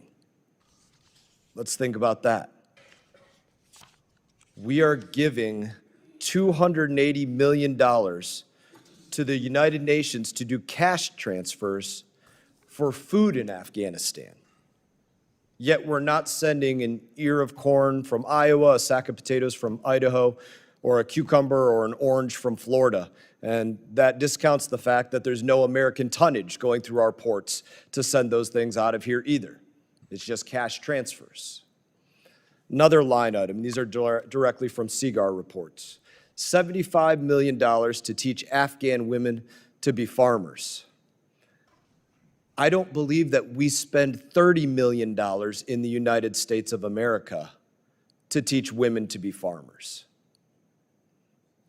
My colleague, Mr. Wilson, brought up that they can't even dance in the streets or speak to one another or go to school. I'm not sure that we can trust that that $75 million is being used to teach them agriculture. And as you pointed out, we don't have any diplomats on the ground to confirm the validity of these programs. Here's one that I was entirely curious about, and maybe you could explain it to me. $3.5 billion transferred to the Afghan fund that is tended to protect the macro financial stability on behalf of the Afghan people. What the hell does that mean? Can you tell me? I don't know. That's a bunch of gibberish to me. Happy to address all of this, Congressman. Thank you. I'll give you one more Okay. before you address it. Please. Even worse, by the numbers, we've spent $9 billion to resettle 90,000 roughly Afghan refugees here since the fall of Afghanistan. My simple Army math tells me that's about $100,000 a person. That's absurd. So my question for you, we do not even have an embassy in Afghanistan. We have no diplomats there. What are we doing giving them $1? So, Congressman, as I believe you know, the money that we provide and the international community provides is done through partners, implementing partners, UN agencies, NGOs. They have. Yes, we could say that about all the State Department dollars, foreign NGOs, foreign countries, foreign companies, and in this case, foreign adversaries. So each of these institutions, as verified by the department, has in place processes to make sure that the money that we provide and others provide is spent appropriately. And the money that has been spent in Afghanistan, and I think internationally it's about $8 billion since the evacuation, has helped avert famine. It's helped prevent the collapse of the health system. It's helped prevent the collapse of the entire economy. It's helped avoid bringing even more disaster Mr. on people who are Secretary, suffering. you know for a fact that people literally, especially outside of this country, they directly lie to us. Your people had to come back and correct, hey, it turns out we were in fact spending $500,000 to expand atheism in Nepal through the third-party implementer of Humanist International. They were lying to us. They didn't show us the exact slideshow that they put together for $500,000 and all this. They lied to us. We have no eyes on the ground, and I would simply close with this. We do not even have an embassy there. We have no business putting $1 into that place. Well, I yield back. And I respectfully disagree. I think that the work that we have done through these partners and many other countries have done has saved many, many lives in an incredibly difficult situation. Gentleman's And time of the has money that expired. has Chair been now provided, recognizes Mr. Castro. Thank you, Chairman. Secretary Blinken, welcome, and thank you for being here today, and thank you so much for your testimony and for your years of service as Secretary of State to our country. And speaking of refugees, before I get to the question, I want to note that my city of San Antonio, my hometown, and the place I represent, is home to a growing and vibrant community of Afghan Americans, many of whom are from the Khost province and fled Afghanistan following the Taliban takeover of the country. I appreciate the work the State Department and other government agencies and nonprofits have done to help them adapt to their new lives in the United States. I wanted to ask you a question about the 2001 AUMF. Secretary Blinken, one of the legacies of the Afghan war is the 2001 authorization for the use of military force, which authorizes military force against al-Qaeda. This law continues to be enforced 23 years after it was first enacted and has been used by this administration for military action across the world. In a sense, the war that began on 9/11 will not end as long as this authority continues to be in use, and our nation remains at war across the world with little transparency for the American people.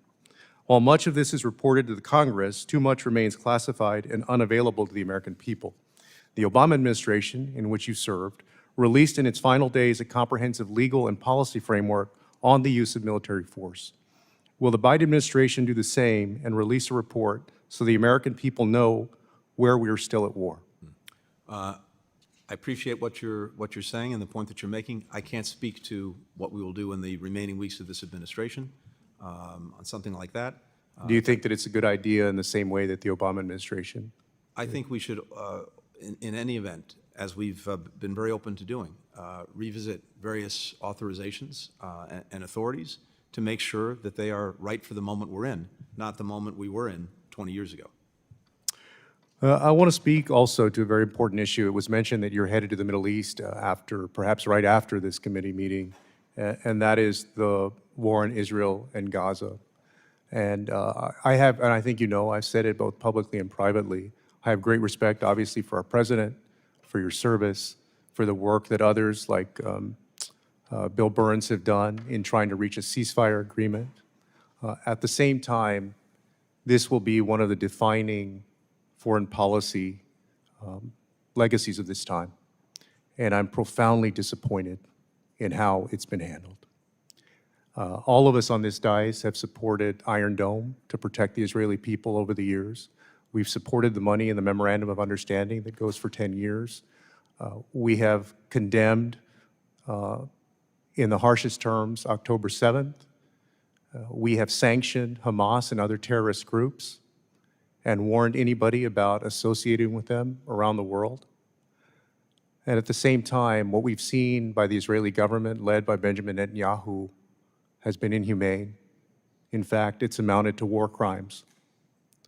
When an army targets civilians in refugee camps, in hospitals, in schools, in churches, in religious institutions, and does it repeatedly over and over again, those are war crimes.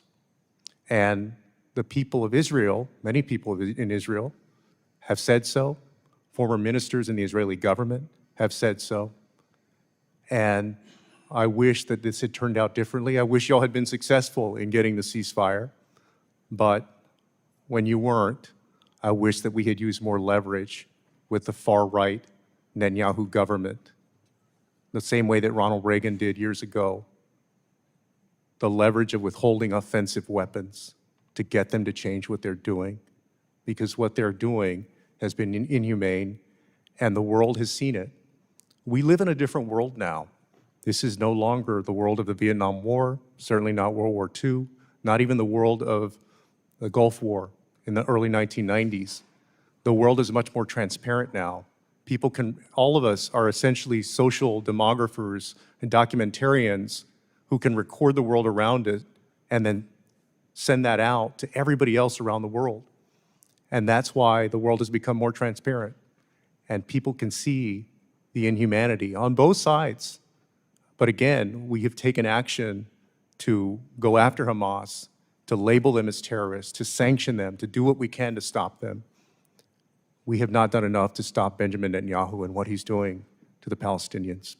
And my question is whether you believe we should have done anything differently.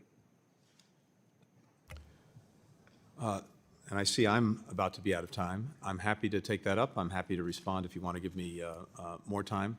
But Chairman, can I get a few seconds on a response? Yes.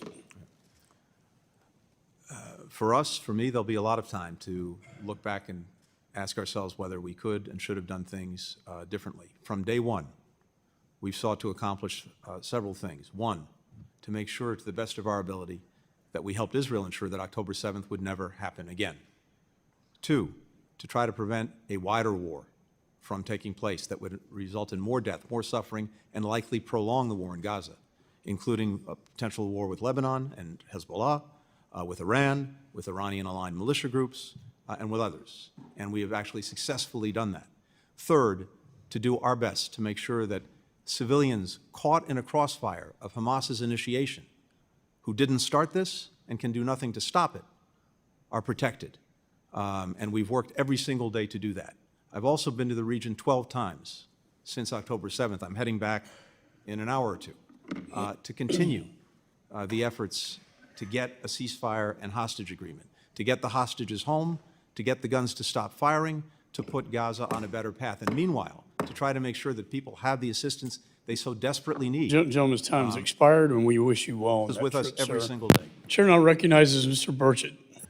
Thank you, Mr. Chairman. I'll miss your leadership. Appreciate your friendship, brother. Mr. Secretary, 13 brave Americans lost their lives. One of them, his people live in my area, and I live on the street named after him, Staff Sergeant Ryan Canals. And I remind folks that 13 brave Americans lost their lives, and there's a lot of moms and dads that lost their kids because of this. And the blood is on your all's hands, and that needs to be acknowledged. But Mr. Secretary, in your opening remarks, you stated that al-Qaeda is not regrouped in Afghanistan. A friend of mine who just returned from there wants you to know that al-Qaeda, in fact, has thousands of fighters in Afghanistan and 8 new bases there. One of those bases is in the Panjshir Valley, which is the home to Afghan resistance. In July of 2024, a call was issued to foreign fighters around the world to migrate to Afghanistan and join the ranks of the jihad. This was widely covered by the media, and in fact, there is video evidence of al-Qaeda fighting alongside the Taliban. Knowing all that, is Hamza bin Laden still alive? I couldn't tell you definitively. Well, he was, if people don't know, he's the leader of al-Qaeda, and his father, Osama bin Laden, was killed. Hamza was thought to be dead sometime in 2019, but new reports suggest that he is alive and still in charge of al-Qaeda. What is the relationship between Taliban, al-Qaeda, and ISIS? When it comes to ISIS, which is the group that is of greatest concern in Afghanistan, the relationship between the Taliban and ISIS is deeply adversarial. The Taliban sees ISIS as its #1 enemy, and it has the will, but not necessarily the capacity, to deal effectively with it. Al-Qaeda is a different story. This is obviously a group that the Taliban in the past has collaborated with, given shelter to, and otherwise acquiesced to. Okay, what has the State Department done briefly to unify the Afghan resistance groups who want to drive out the Taliban? There is not much of a resistance active in trying to do that. All right. Well, my friend Legend, an Afghan-American and former U.S. Army non-commissioned officer, has traveled to Afghanistan after the collapse and reports that the Taliban has been benefiting from U.S. cash shipments sent to the Afghan Central Bank. This is American funds. And that sanctioned terrorists are diverting U.S. aid meant for the Afghan people. Why are we giving the Taliban millions in taxpayers' dollars while they hold Americans hostage and are killing the Afghan people? And in my opinion, sir, they will hate us for free. We don't need to be giving them money. We're not giving the Taliban anything. As I discussed with Congressman Mast, we are providing money, as many other countries are, to UN agencies, NGOs, to help the Afghan people. And these agencies are funding the Taliban. Reports are saying reports say between 40 and 80 million U.S. tax dollars are given to the Taliban every dadgum week. I mean, is that acceptable? According to the report that I read and that the Congressman referred to, the CIGAR's report, of the approximately $8 billion that the international community, including the United States, has dedicated to Afghanistan, about $10 million of that is 0.1%, has no doubt gotten to the Taliban in terms of I don't care if it's a fees, dadgum utilities. penny. I don't care if it's a penny. I mean, for you to sit up here and admit that our enemies, I mean, these people swear to hate Christians and Jews, and that takes care of about everybody in this dadgum room. And we're sending them, I don't care if it's 1%, and you can, but let me tell you, $10 million is a hell of a lot of money, the people I represent, sir, and it needs to be something that you all, let me get on my questions, I'm running out. I've invited President Salih and Commander Massoud of the Afghan resistance of the U.S. to meet with myself and colleagues. Will the State Department work to facilitate their entry into the country to meet with Congress? I'll be happy to follow up with your office on that. All right. Just for the record, this State Department has funded our enemies, and they've turned a blind eye to our open southern border. U.S. Border Patrol has caught known terrorists sneaking into our country, likely using our tax dollars to do so, and this disastrous withdrawal from Afghanistan was not a solution. It was the beginning of a much bigger problem waiting to happen. Let me ask you one more question. The committee asked, Mr. Secretary, according to Ambassador Kazalad, I'm not sure how you say that, do you believe the Taliban violated the Doha Agreement, and you purportedly advised President Biden during the interagency review to endorse the agreement conditions and not withdraw until the Taliban complied? The Taliban was in violation of the Doha Agreement in a number of ways. It was in violation when the previous administration drew down forces repeatedly. It was in violation during the time that we were in office before the evacuation. But why did you advise conditionally? When it comes to the agreement, what we tried to do was to get them to abide by the conditions, notably to engage in a negotiation with the Afghan government to produce a new government that would bring everyone together. They didn't do that. But because we had the deadline, and because we have the prospect of the Taliban resuming attacks on U.S. forces, which would have required us to put tens of thousands of Americans back into Afghanistan, we followed through with pulling them out. Thank you. Mr. Chairman, it's clear to me that this group is clearly out of their league, and the new administration couldn't get here fast enough. Thank you, Mr. Chairman. Gentleman yields. Chair recognizes Ms. Titus. Thank you, Mr. Chairman. Thank you, Mr. Secretary. Just bring things back a little bit to the realm of reality. Throughout this do-nothing Congress, which has been led by the Republicans, we've seen time and time again the majority's lack of interest in actually solving problems. On this committee, the Republicans have blown a lot of smoke about the process. They've tried to hold you in contempt, and they've ignored our kind of foreign policy making responsibilities by just not paying any attention to Democratic backsliding in Georgia, what's just happened with the toppling of Assad in Syria, just to do nothing but yammer about who's qualified and who's not to make these kind of decisions. You know, Democrats, on the other hand, have been focused on real solutions. We took the after action report and introduced legislation codifying some of these recommendations in an effort to support the State Department's crisis response, to protect our Afghan allies, which they claim they want to do, and to position our national security apparatus to address the landscape of this kind of new Afghanistan situation. Many of those proposals, in fact, made it into the NDAA that just came out over the weekend. I was glad to see some of those proposals in the State Department's appropriation or authorization, and one of those that I was especially pleased with was my CARE Authorization Act. This would codify the coordinator for Afghan relocation efforts at the State Department for the next 3 years. I wonder, Mr. Secretary, if you could talk about the importance of the CARE program, this measure to codify it, and how it can impact the work that you're doing in the new landscape. Well, thank you very much, and I deeply appreciate the support that you've shown and other members have shown for these efforts. We have an obligation that I believe is a strong bipartisan obligation and sense of responsibility to the many Afghans who stood beside us for 20 years in Afghanistan. And we worked very hard, as I said, to revitalize the SIV, the Special Immigrant Visa Program.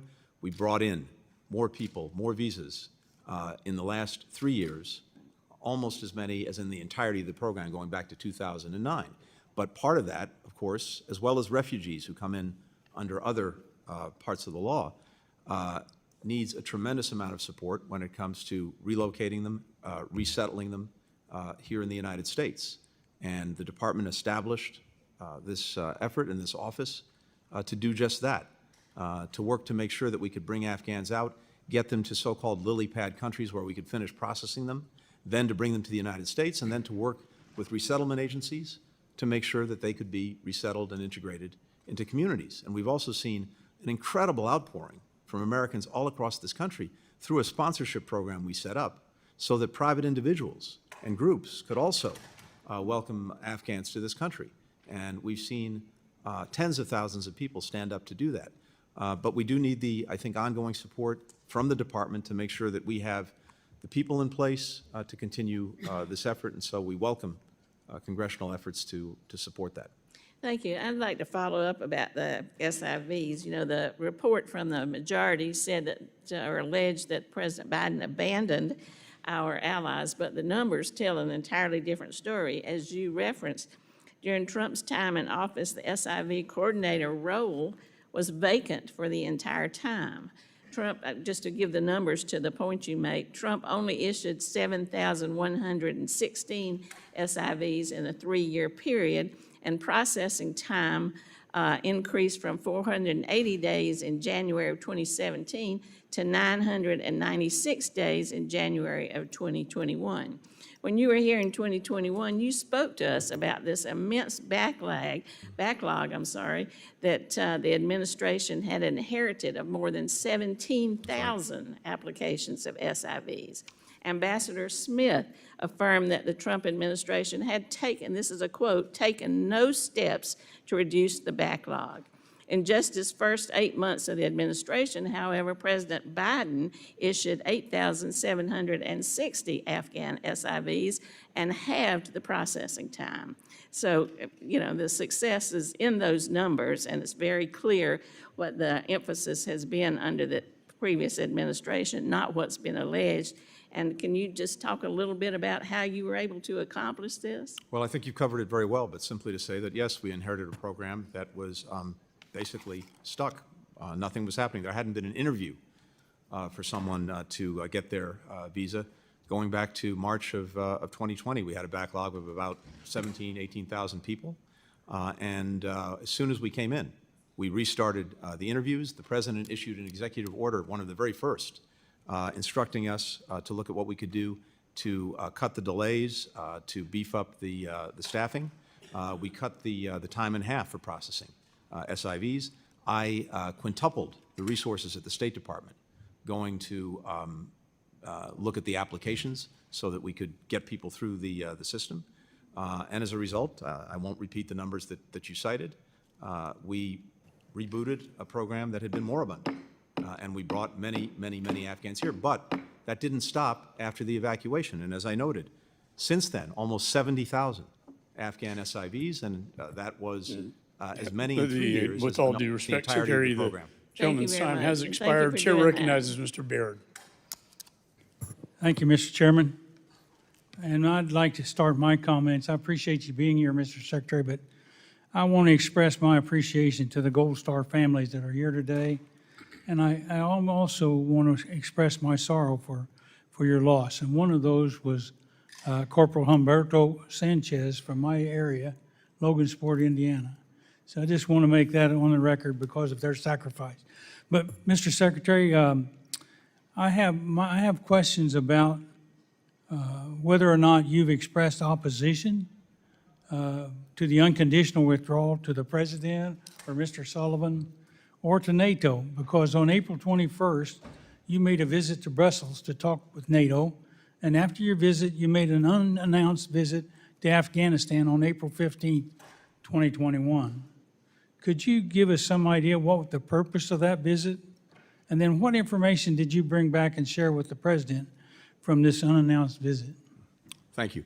The purpose of the visit was to see for myself the situation on the ground in Afghanistan, to hear directly from our embassy how they were pursuing the mission, our diplomatic mission, our mission to bring more SIVs out, and also to talk to Afghans, not just from the government, but from across society, which I did on that trip, to hear from them how they saw the situation as it was evolving. And that was a very informative trip, as were my many discussions at NATO with our allies and partners throughout that period. Now, I'm not going to share the advice or counsel that I gave to the President. That's between me and him. Having said that, I think what we were looking to do was to see if we could get the Taliban to meet its requirements under the agreement, particularly to engage in a negotiation with the Afghan government, to have not only an enduring ceasefire, but also to have a political transition in Afghanistan. We worked on that until the day that the Afghan president, Ghani, fled. In fact, I was on the phone to him the night before he fled, on August the 14th, in which he told me that he wanted to continue working on getting an agreement with the Taliban, but if he couldn't, he would stay and fight to the death. And he left the next day.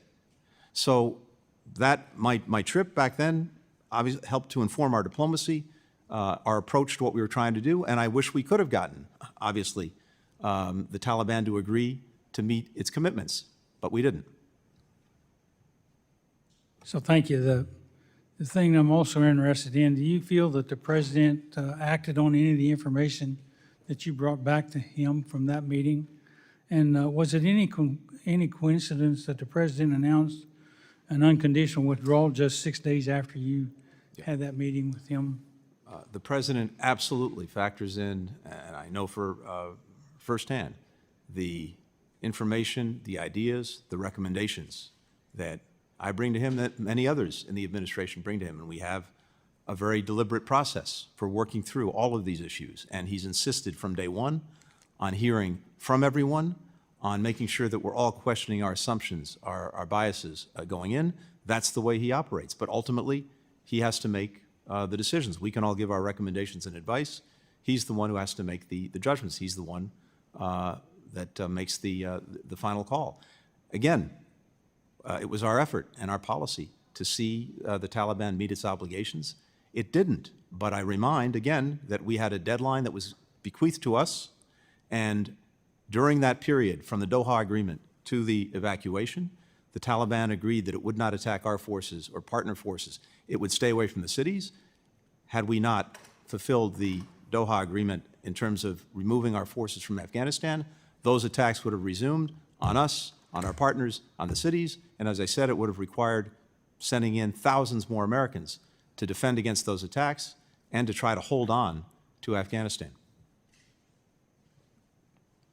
Thank you. I yield back. Gentleman yields. Chair recognizes Ms. Jacobs. Thank you, Mr. Chairman. Thank you, Mr. Secretary, for being here. Thank you to the Gold Star families who are here for your sacrifice and for representing the Gold Star families that we know have sacrificed so much over the last 20 years. I represent San Diego, the largest military community in the country, and my community has borne the cost of this 20-year war. And so, Secretary Blinken, rather than repeatedly revisiting the events of 3 years ago, I'd really like to look ahead and consider what we actually learned from America's two-decade, $2.3 trillion investment in Afghanistan, an investment which was intended to foster democratic growth, democratic governance, and state capacity, but which ultimately fell short, as evidenced by the fact that the government instantly collapsed after our departure and is long-standingly ranked as one of the most corrupt states in the world. So the Global Fragility Act, a law which was signed by President Trump, was designed to incorporate some of these lessons from Afghanistan and to pilot a more integrated strategic approach to how we deal with fragile and conflict-afflicted regions. Reflecting on the shortcomings of our 20-year war and the withdrawal's aftermath, what key insights have guided the department's evolving approach to conflict prevention and stabilization, and how have these lessons shaped the implementation of the Global Fragility Act to ensure that future engagements emphasize building resilient, accountable institutions rather than just propping up hollow, corrupt ones? Well, I think you said it very well. I think one of the lessons that I at least take away from the 20 years is that while very well-intentioned and noble in aspiration, the idea of nation building and trying to impose a democracy on a country by, in effect, by military means alone is simply not going to work. And that while security is necessary, it's not sufficient to getting the job done. And unless you have a whole of government and really a whole of society approach that looks at the various things that are likely to drive people apart and create conflict within a society, you're unlikely to stop it, and you're unlikely to see the emergence of a stable, never mind, democratic government. And I think what you and others have done in your work in support for the Global Fragility Act very well reflects that insight. Because if we're not operating across society and across the government, and not only us, NGOs, the private sector, and others, again, we're unlikely to actually prevent these countries from failing, never mind building something successful. So we've now had some beginnings of experience with the Global Fragility Act, but as you know very well, the other insight is that this doesn't happen overnight. It doesn't happen by flipping a light switch. These are engagements and investments that we have to sustain over a decade. So we're in the early years of this, but I think this is a much better approach to trying to get the results that, again, are extremely well-intentioned, but I think Afghanistan and in different ways Iraq shows us are unlikely to be achieved just by focusing on security in the military. Well, I couldn't agree with you more. And, I know one of the other things that the Afghanistan withdrawal revealed was a sort of systemic vulnerability in the department's ability to manage urgent, high-risk situations. So I was also wondering if you could talk about what sort of organizational measures you've implemented to streamline decision-making authority, improve interagency coordination, ensure rapid, accurate communication during future emergencies and how these reforms address some of the issues identified in the after action review. Yeah, thank you very much. This is something we've taken very seriously, and as you know, I think as the chairman knows very well, members of the committee know, we undertook an after-action review. I brought back very senior retired member of the department, Ambassador Dan Smith. He conducted interviews of 150 current and former State Department officials, myself included, on this period, basically from January of 2020 through the evacuation, to look at the State Department, what we did right, what we did wrong. And as I mentioned earlier, a number of important recommendations came out of that to strengthen us going forward. We had 34 recommendations in 11 categories. We've taken 40 actions since then. And just very quickly, one was to the need to strengthen our overall crisis preparedness and our response capabilities. We didn't have before this a common operating picture of what was going on in a given emergency situation.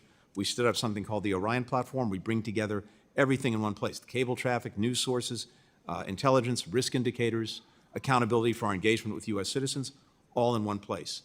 Before, we had a dispersed staff. We didn't have the proper capacity to surge our people during a crisis. We opened a new modernized operations center with that capacity, with the flexible spaces to have task forces develop overnight.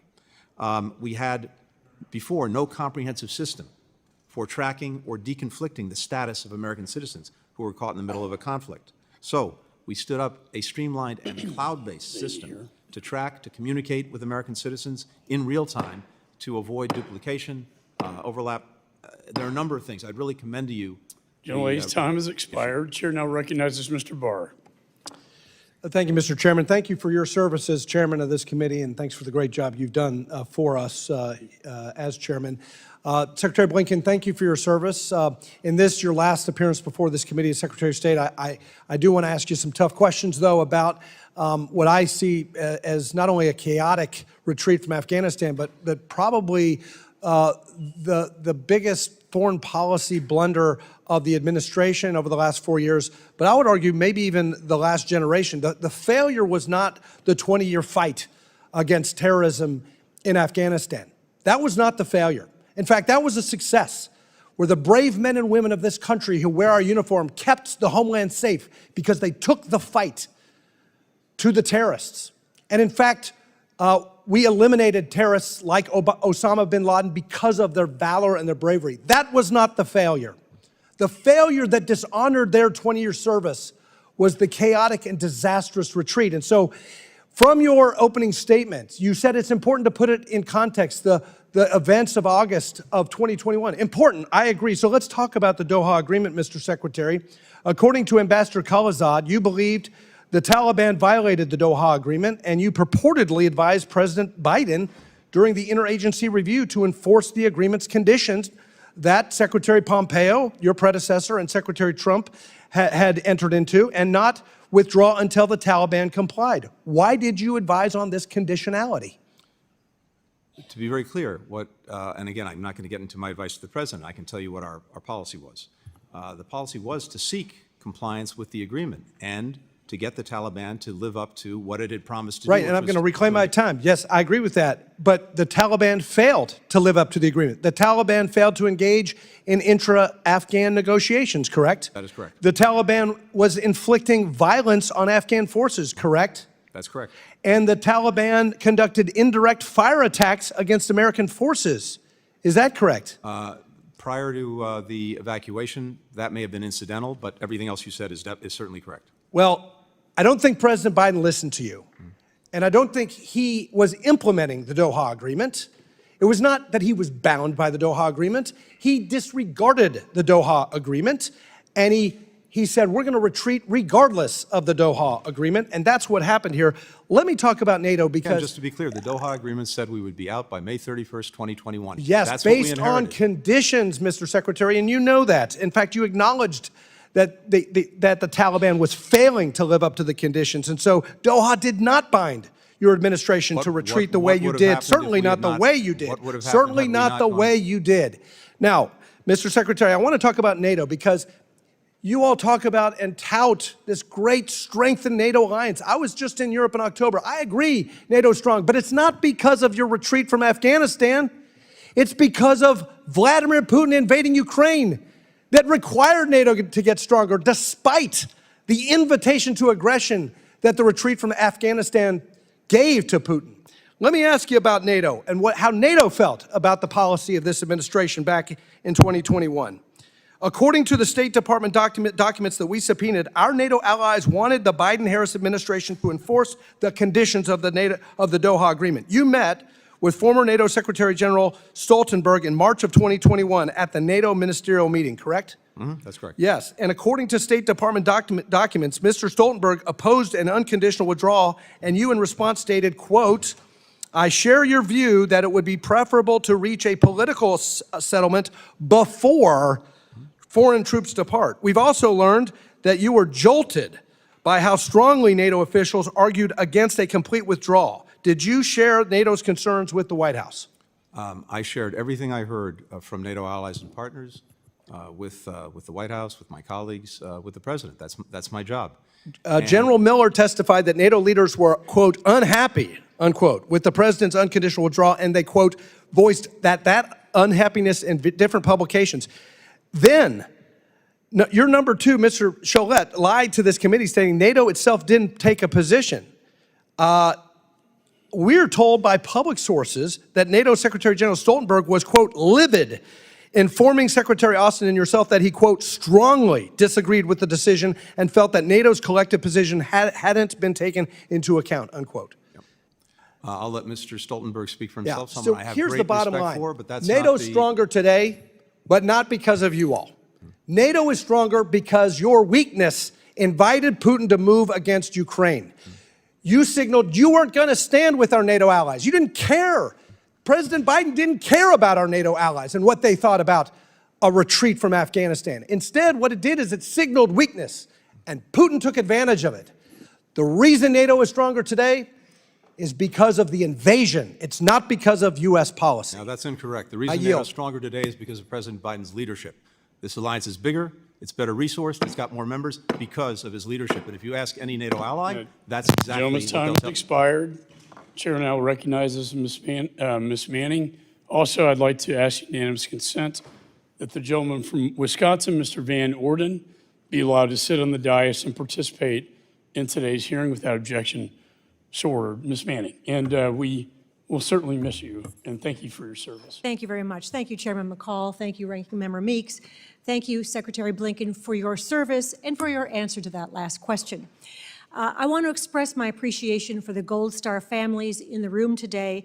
I have a Gold Star mother on my staff, and I do understand the terrible sacrifices those families make. I must say I am disappointed that we are having yet another hearing on the now 3-year-old withdrawal from Afghanistan. It seems to me that the fall of the Assad regime in Syria and what happens next, including the potential resurgence of ISIS or other terrorist groups, has major consequences for our security and the future of the region, and it would be a much better use of our time to talk about that topic today. So, Mr. Chairman, I would respectfully suggest that the committee hold a hearing and a classified briefing on this critical situation, the situation in Syria, next week.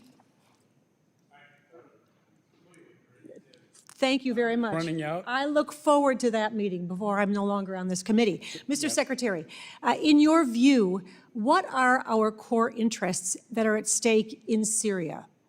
A number of them. First and foremost, of course, is protecting our forces that are there, that remain there. Second is making sure, to the best of our ability, that ISIS does not reconstitute. Through the Obama administration, then the Trump administration, we were successful in eliminating the territorial caliphate that ISIS had developed in Syria. We don't want to see that revive.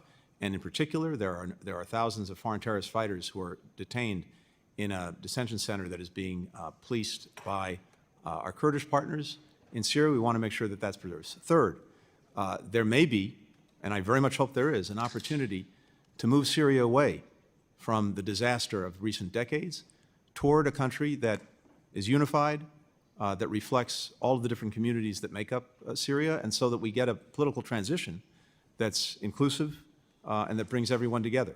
We have an interest in seeing that because if Syria goes the other way, if it fragments, then we're likely to see more mass migrations. We're likely to see more places in Syria that become centers for terrorism and extremism, none of which is in our interest. Mr. Secretary, the president-elect has suggested that we have no interest in Syria, that he doesn't want to get involved there when he takes over. What impact would that have if the United States were simply to step aside and wash our hands of what's going on in Syria? Well, again, as I just said, in fact, there was, I think, a very important success through the Obama administration that was completed by the first Trump administration in eliminating this territorial caliphate that ISIS had established in Syria. That was a job very well done over 2 administrations, and I believe that the incoming administration will have an interest in preserving the gains that it helped achieve. To what do you attribute the resurgence of the rebels in Syria and the fall of the Assad regime? I think what we're seeing is a result of a number of factors, but first, all of the outside patrons of the regime, Hezbollah, Iran, Russia, were at the very least distracted and in some cases on the ropes because of problems of their own making and problems that we helped exacerbate for them. Second, Assad's utter refusal to engage in any kind of political process to try to bring the country together, despite everything he'd inflicted on the country, I think that sowed the seeds of his downfall. I do want to address one thing that we're seeing happen in Afghanistan. And since the fall of Kabul in 2021, we've witnessed the tragic consequences of the takeover of the Taliban, particularly on the Afghan women and girls. Women who had high-ranking positions, who had good productive jobs, are no longer able to work. Girls who were attending school are no longer able to attend school. When I read the Trump-Doha agreement, I was shocked by how few conditions there were in there for the Taliban. There were no protections requested for Afghan women and girls. Since the withdrawal, we've seen the Taliban issue more than 100 edicts targeting women and girls, restricting not just their education and their ability to work, but also their ability to leave their homes, their ability to seek health care services from male providers. And just recently, the Taliban issued an edict suspending medical education for women. We know what this means. Afghan women will eventually be unable to get medical care that they need. This will be a disaster not just for the women of Afghanistan, but for the country. What steps have you taken to push back on those edicts and help the vulnerable Afghan women and girls? These edicts are abhorrent, and they would take Afghanistan back to the dark ages. From day one, we've worked to do everything we can to defend, support, and where we can empower women and girls in Afghanistan, including having senior officials whose mission is to do just that, including setting up different mechanisms so that their voices can be heard in our policy deliberations and in the international policy deliberations, including when it comes, for example, to recognizing the Taliban. We've sanctioned many members of the General time's Taliban. expired. Chair I'm happy to recognizes follow up. Ms. Salazar. Thank you. Thank you, Mr. Chairman, and thank you, Mr. Blinken, for being here with us. And you know, the disastrous withdrawal from Afghanistan had ramifications around the world, not only in the Middle East and only including the messages to dictators just like the Taliban, but to other people, specifically the Western Hemisphere. And I just want to concentrate my time on 3 countries that are highly important for my constituents, starting with Venezuela. Sir, I hear that you're planning to cancel the oil licenses to actors like Chevron and Repsol and others. And my question is, are you planning to cancel those oil contracts before or after January 10th, which is when Maduro is supposed to be assuming the presidency? I can't speak to the actions that we'll take in terms of when we'll take them. I'm happy to follow up with your office. You know, you can take this opportunity to announce, sir, that we are not going to be doing business with the dictators anymore. And then the whole world is looking at you. So why don't you send the right message to Maduro and saying, if you steal the elections, you're not going to make any money off Well, us. I think we've been sending very clearly the message about how we see the election, how we see the abuse of the system by Maduro, the work that we've done to support Mr. Gonzalez and I know, others sir, going but forward. the problem is that if the Maduro regime has money from Chevron, that goes to PDVSA, goes to the treasurer, and then they have more money for the repressive apparatus. You know that. And as you know, the opposition supported all the efforts that we took to see if we could get an election that would reflect the will of the people. We got an election. We saw the will of the people. Unfortunately, it's not been And they recognized. stole it, and now he's Right? going And so to be now- sworn in on January the 10th. And But you can send the message to Chevron saying no more oil for now. we will take the necessary steps to make clear. But I hear that you are thinking about doing that. Is that correct? Again, everything is on the table right now, including in terms of the licenses. Good. Now let's go to Colombia, sir. President Petro from Colombia has asked President Biden to pardon a guy, but most people here won't know who he is. His name is Simon Trinidad. He's a terrorist. He is serving 60 years in prison, at a federal prison, for kidnapping 3 American contractors. What was your recommendation to the president, to pardon Simon Trinidad? I'm not aware of that request, but I'm happy to follow up. I'm not aware. You're of that. not aware? I'm not aware of that request. But you know, if that request should go through the State Department, that's you. Imagine it would. So you have not heard about that. But I'm if not that aware. were to be the case within the next hours, what recommendation would you give the president? I'd have to make sure that I'm fully informed. Well, he's a terrorist. Again, I want to see, if there is something, I want to see it, understand it, and read it. But certainly his record speaks for itself. But you understand that if you were to pardon Simon Trinidad, you will make every single Colombian living in the United States a Republican, right? And we don't want to do that. I mean, we're happy about that, but that's not the honorable thing to do. So make sure that President Biden doesn't make a mistake. Just, it's humble opinion. Let's go to Cuba. Is Cuba under review to be removed from the list of countries sponsors of terrorism? Is it under review, sir? I don't anticipate any changes in our policy toward Cuba during the pendency of this administration. All right, I'm happy you're saying that. Laudable to hear that, but specifically, is it under review right now? Because if you're going to remove a country from a list of terrorists, of this country's sponsors of terrorism, you need to start a review. And my question is it yes or no? Is Cuba under review? Under the law, depending on the different authorities of this kind, some mandate a regular review, others don't. All I can tell you right now, sitting here today, is I don't anticipate any changes in our policy. So you are telling me that between now and January 20th, the President of the United States is not planning to remove those bastards, the Cuban regime, off the list of countries that sponsor terrorism? As I said, I don't anticipate any changes in You our don't policy. anticipate. So how can I interpret anticipate? Can you commit right now that that's not going to happen? You know why? Because all I'm doing is trying to prevent, to give money to the repressive apparatus that has been taking everything away from the Cubans. You're aware of that, right? So I just need to make sure that you understand the message from my community. Do not do that. Don't give them the oxygen that they want to continue greasing the repressive apparatus. Tell me. You And have 20 again, seconds. I can't, I do not make decisions for the Sure you president. do. The president- Come on, sure you do. I do You're not the make State decisions for the president. Department. The You president makes give the decisions. All I can recommendation tell whether you to take them or is- not. Tell me, I'm All I sorry. can tell you is I Tell don't me. anticipate any changes in our policy toward Cuba between now and the end of this administration.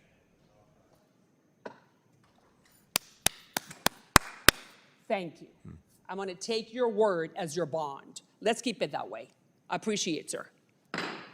Thank you. Thank you very much, Mr. Chairman. Secretary Blinken, I'd like to focus my questions on a topic of great importance to my home state of Arizona, the U.S.-Mexico relationship. I believe we're at a make or break moment for the region. Our two countries face significant shared challenges, and there remains a lot of work to do to address migration, securing our borders against illicit drugs trafficked north and arms trafficked south, and to fight pervasive organized crime. But the U.S.-Mexico relationship is more than just migration and security. Our economies are fundamentally intertwined. Mexico recently surpassed China to become U.S. largest trading partner, supporting hundreds of thousands of jobs in my home state of Arizona. And I am particularly excited about the vast economic potential of nearshoring, moving supply chains closer to the United States market as hundreds of businesses, including semiconductor supply chain enterprises critical to our national security, move from Asia back to America or to North America or even Latin America. Meanwhile, the upcoming World Cup gives us an opportunity to forge a durable security relationship to address international threats. There's a choice in front of us now. Do we choose to forge a strategic path forward together, rooted in mutual respect and cooperation, or do we each go it alone? The Mexican government recently passed a series of sweeping constitutional reforms that will harm the U.S.-Mexico relationship, overhauling its independent judiciary, eliminating independent regulatory agencies, and closing access to its energy markets. These changes could undermine Mexico's obligation under the USMCA, and I have heard from business leaders in Arizona and around the country who are anxious that these reforms will hurt investor confidence and their ability to do business in Mexico. Secretary Blinken, how do you see these constitutional changes impacting our economic relationship with Mexico? Well, first, you're exactly right about the importance of that economic relationship. It's vital to this country, it's vital to Mexico, and our citizens benefit from it every single day. Second, the Mexicans, of course, have the sovereign right to make their own laws, amend their own constitution. That's not for us to say. As their friend and partner, and as countries that are bound together by the USMCA, though we do have opinions on some of the steps that they're taking, and we have raised concerns about certain aspects of the constitutional reform, the judicial reform in particular, and we've shared those very clearly and very directly with the Mexican government, both with former President López Obrador and with President Sheinbaum. But the Mexicans will make their own decisions about this. But the concerns that we've underscored are exactly what you just cited, which is what effect does this actually have on private sector and investment that's so critical to actually meeting the full potential of this relationship, including things like nearshoring, including having a supply chain where Mexico and the United States are joined in the most critical things necessary to our economies and even to our security. And I want to commend Ambassador Ken Salazar for speaking with such clarity on this most important issue. There were a recent discussion about sweeping 25% tariffs on all imports from Mexico and Canada by the President-elect. Secretary Blinken, in your opinion, how would these proposed tariffs impact U.S. and diplomatic interests in Mexico? Look, I don't want to speculate on what the incoming administration will do or not do. That's really not my place. I think what I can say is just to underscore what you said a few minutes ago, which is this economic partnership is so vital, and we want to maximize it, not minimize it. Mexico's now the U.S., it's our top trade partner for goods. We've got $800 billion traded in the last year we have accounting for, 2023. That's more than $1 million every single minute of every single day. So I think we just want to make sure, whatever we do and whatever the incoming administration does, how do we strengthen that? How do we build on that? Because it's good for both of our countries. I mentioned the upcoming World Cup as a unique opportunity, North American World Cup, for U.S., Mexico, Canada to work together to build obviously an incredibly important security partnership to make sure the World Cup is as safe as possible, but then make that a durable security partnership and relationship. How should the United States government work with the Sheinbaum administration on a security partnership to counter the drug cartel's violent crime? Well, we've been working incredibly closely together over the last almost 4 years now on exactly that, and I think that work's continuing with the new Sheinbaum administration. You saw one of the results just the other day. The Mexicans seized, with our help, 20 million fentanyl pills. Each one could have killed an American citizen. They've seized more fentanyl at the border over the last 2 years than in the previous 5 combined. Gentleman's time has expired. Chair recognizes Ms. Kim. The work that we're doing together. Thank you. Thank you, Secretary. Good luck. Thank you, Chairman McCall and Ranking Member, for holding today's hearing. The American people and the families of our 13 fallen service members and the Afghan allies are demanding answers. Secretary Blinken, your appearance before our committee today is long overdue as we seek to understand the role that you played in the Biden-Harris administration's failed and disastrous Afghanistan withdrawal in August 2021. And in your previous conversation with my colleagues before me, you claimed that you have done everything you can to support Afghan women and girls, yet you excluded them and Afghan civil society from Taliban talks with the UN in Doha. So Why do you continue to deprioritize Afghan women and girls? Sorry. Just the contrary. We've done everything we can to integrate them, their voices, their views, into everything we do, including any engagements that we've had with the Taliban, including in the engagements that we have with partners around the world, particularly when it comes to decisions being made about recognizing or otherwise engaging with the Taliban. So it's exactly the opposite. We've We're made continuing every to effort hear to from engage women and those girls. families, and also this committee has heard gravely concerning stories of what it was like trying to get through HKIA as an evacuee. Your own personnel testified that there was little to no guidance from you on who qualified to be evacuated from Afghanistan. So based on documents we received and witnesses we interviewed, at no point did you identify who the U.S. would be responsible for getting out during the non-combat evacuation operations. So did you ever determine which populations were eligible to be evacuated? Yes, absolutely, and that was very clear. There Who were they then? Very discrete populations: American citizens, legal permanent residents, and Afghan allies and partners, particularly those who How had did stood your with us. But department what happened determine is which populations were eligible for evacuation? Who was responsible for making those decisions? these are determinations that are made by the administration, by the State Department, and when it comes to Afghans at risk, there were many Afghans at risk that we were seeking to get out, and because this was such a dynamic situation with conditions changing by the hour, at different moments during the evacuation, we had greater access to certain parts of that population than others. So we focused Secretary, where we could. what documents did those evacuees have to provide to prove their eligibility? Are you aware of a hall pass that your department provided instead of legal identification documentation? We sought to do everything possible to get them the documents or identification that they needed in order, as necessary, to get through the Taliban, which had control of the area around the airport, and of course, documentation is necessary for our own people. That hall pass that we're talking about were reprinted in droves.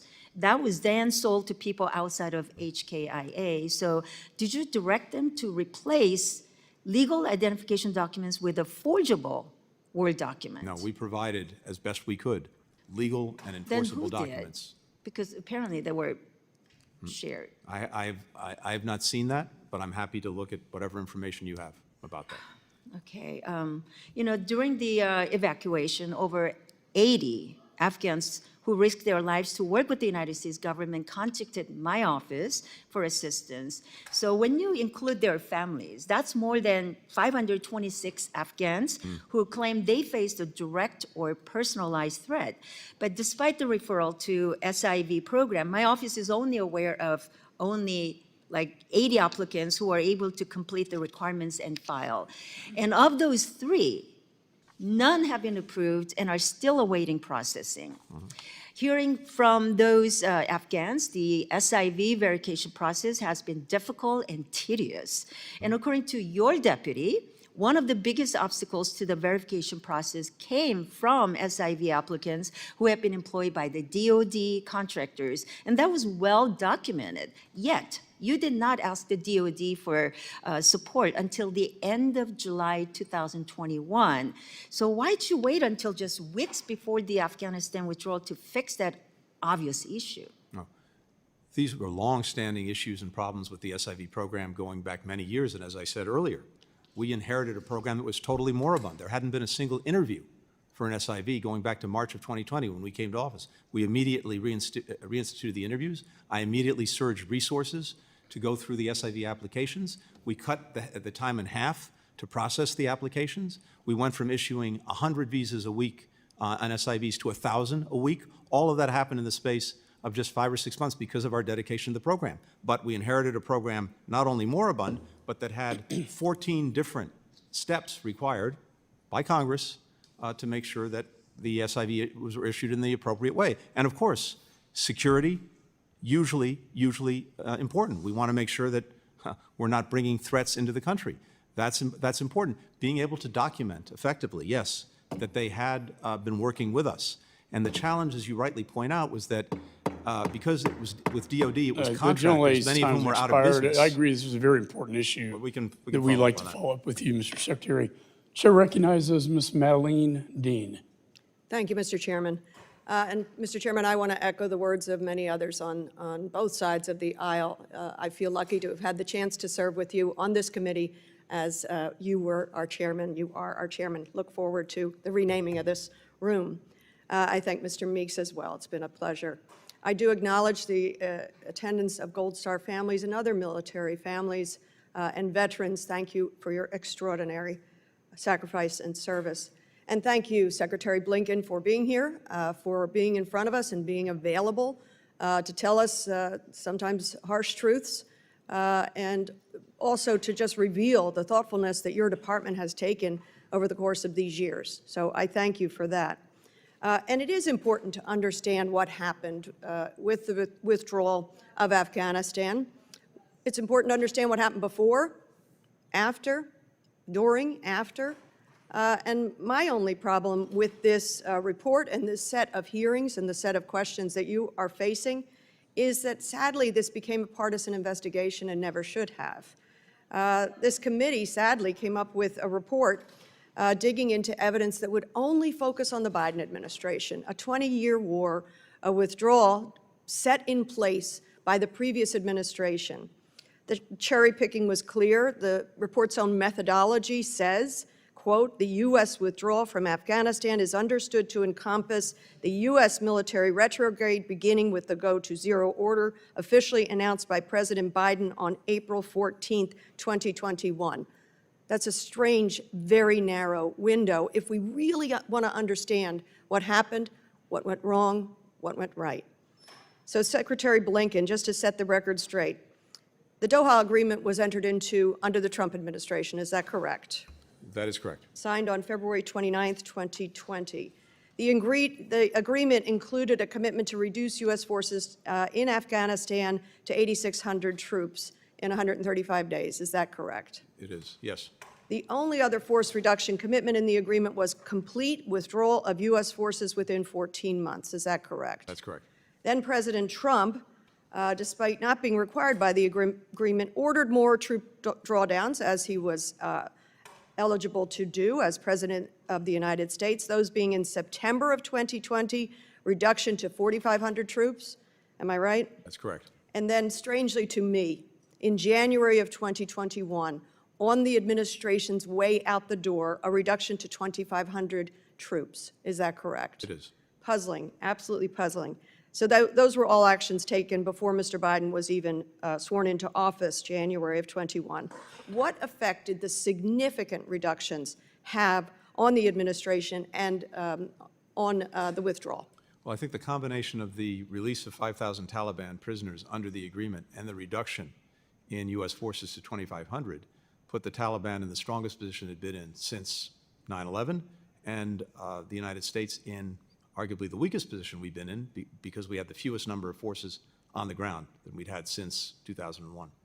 What a terrible, deadly combination of factors. And also, again, so much good was able to be done under those horrifying circumstances, but nothing can take away the tragedy of Abbey Gate. I'd like to move, just as Ms. Manning did, to other issues of the day, very critical issues of the day, Ukraine. I have always believed that the United States must do everything in our power to be sure that Ukraine has everything it needs to win. What is going on in these last few weeks of the administration, lifting of any more restrictions, imposing any more sanctions on Russia or Russian banks, what is the administration able to do?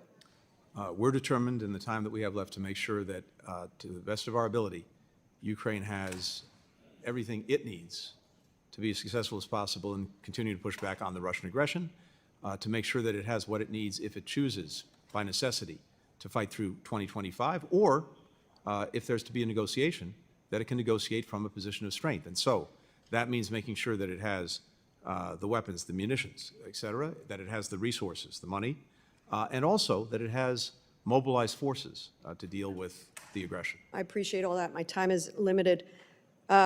Israel, Gaza, where are we on a ceasefire? It has been 431 days since the horrific Hamas attack 431 days, hostages still held. Where are we? When will we get them home? We want to get them home now. Yes. As we speak, there are intense efforts underway to see if we can reach, finally, a hostage ceasefire deal. Again, it's ongoing. That's as much as I can say right now. And I hope that humanitarian aid is Yes. flowing more fully. I appreciate your letter. Please see our letter to you. Yes. Again, thank you for your service, and I yield back. Thank you. He yields back. Chair recognizes Mr. Davidson. Thank you, Chairman. Mr. Secretary, I want to review a couple dates. First, on February 29, 2020, the Trump administration signed the Doha Agreement with the Taliban. The agreement promised a conditions-based incremental withdrawal, and the Trump administration delayed that withdrawal precisely because those conditions were not being met. On April 11th, 2021, the go-to-zero presence in Afghanistan was given by the Biden administration, and that was given freely by the administration, despite not being in compliance with the Doha Agreement. Your own Deputy Assistant Secretary, Mark Evans, testified before this committee that the decision to go to zero was not contingent upon the Doha Agreement. Secretary, one of the dates I really want to focus on is July 8th, 2024.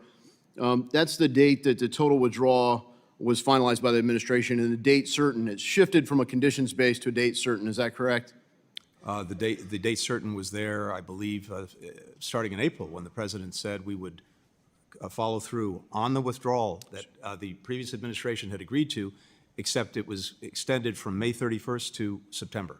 So it was always going to be date certain, not conditions based. Well, that was what the So Doha that's what agreement- look. That's what you said. So when you made that decision, did the State Department block American citizens from departing from the airfield in Mazar-e-Sharif, Afghanistan? Absolutely not.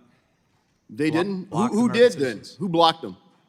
I'm not aware of blocking any U.S. citizens. On the contrary, we were doing You everything know possible they were to get blocked. You citizens out. know they were blocked. I'd be happy to look at any information you have on that. I'm not aware of any American citizens who were blocked.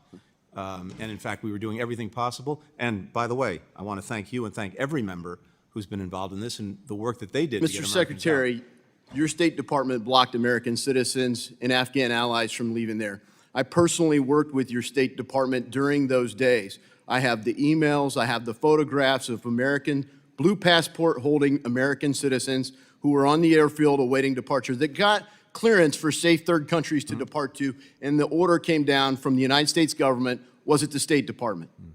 I'm not aware of any such orders. I'm happy to follow up and look at that. I'm certainly not aware of it. We were doing everything possible. Last to year, get Colonel Americans out. Francis Hong, my classmate, testified before this committee that due to the fiasco in Kabul, many Americans and allies were forced to conduct a dangerous 400-mile journey to Mazar-e-Sharif Air Base, where they were delayed for weeks. Colonel Hong testified, quote, that we spent 3 weeks hiding these nearly 400 people from the Taliban, keeping them alive and fed using funds from American donors. All this while the State Department delayed and frankly blocked American citizens from leaving.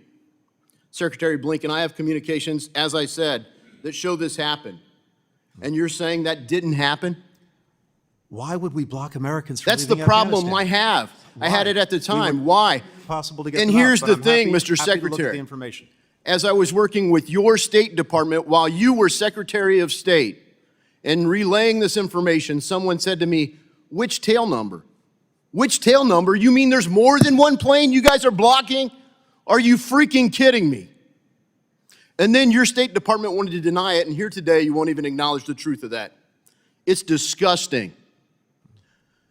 To try to blame this on Donald Trump when we all know there is no way that anyone forced you guys to do the dumbest thing possible. You don't have to have worn our nation's uniform like I and other people did to know that first you get the civilians out, then the military, not the other way around. This has to be one of the dumbest, most poorly executed paths to depart any country possible. My only hope is that in the 11 embassy evacuations that have happened on your watch, an unprecedented number, you've somehow gotten better at it. It's appalling to see you sit here and say, oh, I express sympathy, and yet have never acknowledged the failures or own the consequences of it. In fact, to this date, the only person that's been fired was a lieutenant colonel in the Marine Corps who spoke out.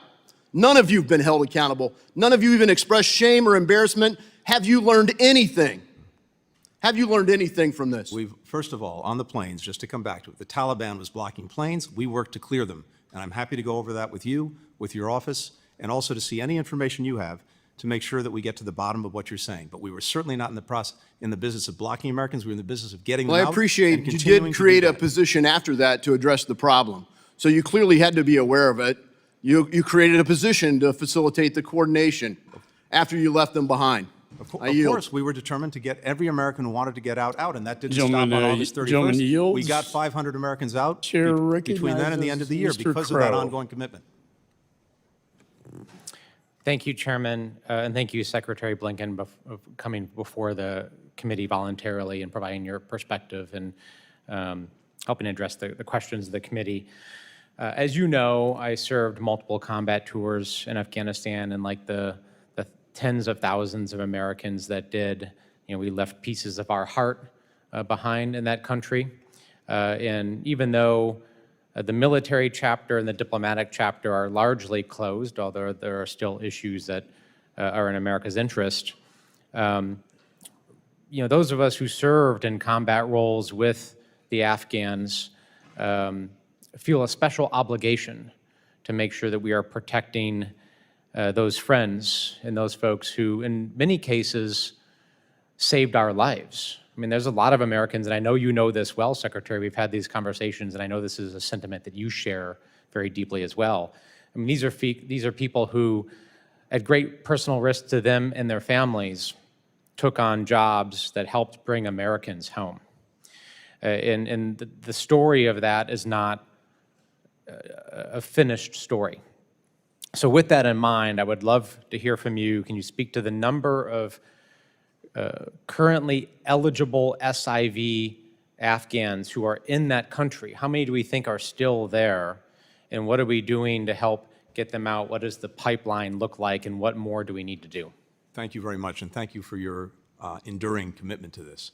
So we have right now about 63,000 SIV applicants who are in the so-called pre-chief of mission phase. That is, they've expressed interest, they've started to compile the necessary documentation.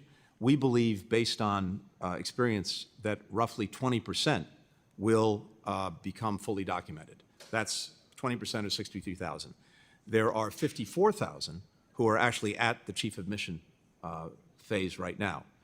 Again, based on our analysis, we believe roughly 35% of those will likely be approved because, as you know, unfortunately, many people wash out either because they simply don't qualify or because of documentation issues, which we've tried to remedy over the last couple of years. Finally, we have right now 10,000 who have chief of mission approval. The only thing they're waiting for is their interview, which they need to do out of country. Of those 10,000, about 9,000 are in Afghanistan. We have 6 flights a week now that are going out of Afghanistan to different places. And so we're working expeditiously to move people out, finish the process with an interview, and then get them on to the United States. That's roughly the current population. And I know these averages change, but can you give me a snapshot of a typical month? How many folks are we getting out of Afghanistan? We're working to get roughly 1,000 a week. Okay. And at the current rate, I worked with House leadership to get 12,000 additional visas authorized earlier this year. At the current burn rate, when do we run out of authorization? And I obviously will make a pitch to my colleagues here to join our effort to push for 20,000 additional visas in the next appropriation, which we're advocating. We need that. We will run out of of the allotment we have. That's the basis for our support for getting another 20,000. When do you think we're going to run out? Let me come back to you with the exact time based on our most recent analysis. Okay.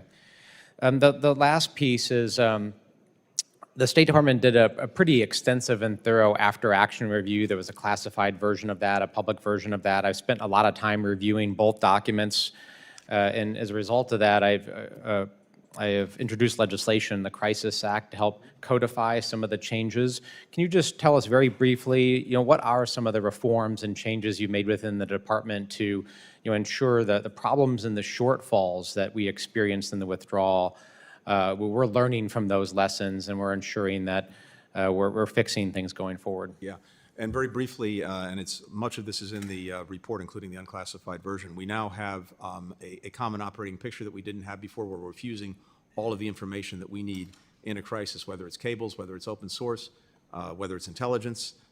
We now have what we didn't have before, which is a modern operations center, so that we can surge resources, stand up a task force immediately, bring in the other agencies to do that. We now have what we didn't have before, which is a streamlined cloud-based system to track all of our engagements with American citizens, to make sure we're not duplicating, to make sure that we're in near real-time communication with them. We're working to better utilize our own personnel. We've stood up a 100-person roster of Rapid Response Corps. People sign up for 6 months. That means that they're ready on a moment's notice to become part of a task force. They get training throughout that period on what they'll need to know if there's an emergency. We've stood that up. I see my time is up. I'm happy to go over. I'm just trying to make sure you stay on schedule for your Thank you, flight. Mr. Chairman. Your flight to the Middle East. I don't Thank you, want you to Mr. miss that. I appreciate that, Secretary. Thank you, Chairman. I yield back. Gentleman's time has expired. Mr. Green is recognized. Thank you, Mr. Chairman, and thank you for your leadership on investigating this. I'm over here, Secretary. Thank you. This catastrophic withdrawal, and I want to thank you, Secretary Blinken, for attending today. I'm going to preface my comments with something very similar to what the chairman prefaced his comments with. We've worked well together on nearshoring and stuff like that, getting the Tennessean out of Venezuela. Yep. Roger Carson's my classmate, did a fantastic job with that. But today, my comments are going to be, as a global war on terror veteran who served in Afghanistan, I want to once again recognize the sacrifice of all the Americans that fought for our country in Afghanistan. I lost friends there.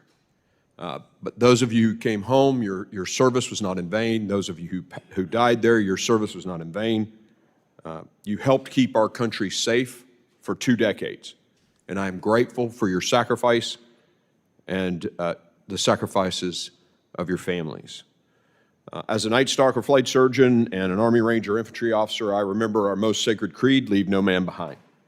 Secretary Blinken, you and our Commander-in-Chief left people behind.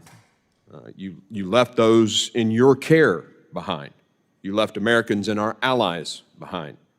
Your delayed appearance before this committee, I think, is a disgrace to those Americans who did die in Afghanistan, and your decisions or the absence of leadership on this issue during the withdrawal of 2021 are directly responsible for the disaster. Prior to President Biden's go-to-zero approach, the Taliban had ignored U.S. attempts for a smooth exit and shown themselves totally ignoble negotiators. We knew the dangers, and yet, as the military withdrew, you told U.S. Embassy Kabul to remain. Furthermore, you actually increased personnel. When senior security advisors and leaders at DOD and embassy staff said it was time to make a non-combatant evacuation operation plan, an EO plan, you said no. Instead, when the day came for the embassy to evacuate, there was no plan. You left your personnel high and dry to figure it out on their own. In fact, you never even issued the NEO. As Secretary of State, that is your responsibility, but instead the NSC had to make that call. Did you step in? No. The NSC continued to lead the initial response, including decision-making regarding Afghan population eligible for evacuation, which should have been states' responsibility. Because you weren't at the helm, there was little documentation or communication. State personnel had to rely on spur-of-the-moment decision-making just to get to the airport, and thousands of evacuees were left in limbo. Now, I also want to share a story, a conversation I had with the leader of one of our greatest allies, Britain. I had a conversation with Boris Johnson 6-8 months ago. I was at dinner with him, and I asked him, I said, hey, could you confirm a rumor, Mr. Prime Minister? Could you confirm the rumor that the Commander-in-Chief of the United States, Joe Biden, you called him and asked him to stay an extra 5 days, just 5 days, so that all the Brits could get out? And Boris Johnson told me, Chairman Green, I remember exactly where I was when I made the phone call. I asked for 5 more days, and President Biden told me no. This is our greatest ally on the planet, participating in the Red Sea with us against the Houthis when few others would. I pulled wounded British SAS guys off a target in Iraq. Their blood was on my hands. And I'm going to tell you, that relationship is, I mean, it's one of our greatest, if not our greatest. And yet we slapped them in the face and said, no, you don't get 5 extra days to get your people out. This according to the Prime Minister of England at the time. I find that unconscionable. And senior leaders at DOD have come here and testified. Senior leaders at DOD have testified on the HASC and told us, we were telling the State Department 4 or 5 months in this drawdown period, get your stuff together, and they didn't. Why? Mr. Chairman, I hope you give me time to respond, because I dispute virtually everything that was said, with great respect, though, for the member and particularly for his extraordinary service to our country. First, did we leave people behind? No, we got them out, including after the deadline of our evacuation. By the time we got to August 31st, we had, as I said, several hundred Americans who were left, who had identified themselves to us as wanting to leave but could not get to or into the airport. I committed to make sure we got them out, and between the end of the evacuation and the end of the year, we got the 500 remaining Americans out who either then or after August 31st identified themselves as wanting to leave. We made good on that commitment. Telling the embassy to remain open. Yes, we all wanted the embassy to remain open. It was fully our expectation that the Afghan government and the Afghan military would not collapse. It was the desire of Congress to make sure that we remained engaged in Afghanistan, including to look out for our own citizens, including to make sure we were doing right by the SIVs. And it was fully our intention to continue to bring them out by keeping the embassy open. And as I've said earlier, and as many others have testified, no one anticipated the collapse of the forces. No one anticipated the collapse of the government. When it comes to the NEO, again, let me be very clear. The State Department initiated the NEO. We did. That's what the record reflects. But this is a collective decision. As an instrumental matter, the State Department initiates it by requesting it of DOD. The decision to initiate it was a decision taken by the NSC and ultimately by the President. Not once before we initiated the NEO did anyone say, you need to do this among the principals in the administration. It was a collective decision on the 14th of August. Those capitals, provincial capitals, started to fall on the 6th, and by the 14th, we decided that the NEO was imperative. Now, there's a reason, Congressman, that it was so important that we focus on this. The Ghani government was pleading with us throughout the summer, don't engage in an evacuation. That will actually precipitate exactly what we're trying to prevent, which is a collapse of the government, a collapse of confidence, people fleeing the countries in uncontrolled ways. So that was also part of our thinking. But in terms of preparing, yes, we started preparing intensely going back to April. Multiple exercises with different agencies, tabletop and otherwise, planning through different scenarios. We had tripwires, we had indicators, all of which came into effect. We moved the embassy in 48 hours to the airport. That wouldn't have happened without a plan. We got control of the airport because we had prepositioned forces. We were able to start moving people out in 72 hours. We moved 120,000 people out, the largest evacuation in the history of this country. Mr. Secretary, I will tell you that your DOD colleagues don't remember it that way. And I remember your face when we got that secret briefing during the midst of this, during the height of it. We all gathered in HVC. And I'm going to tell you, I think our memory here isn't as accurate as it could be. And I'll just leave it at that, Mr. Chairman. I'll never forget the fear in your face and I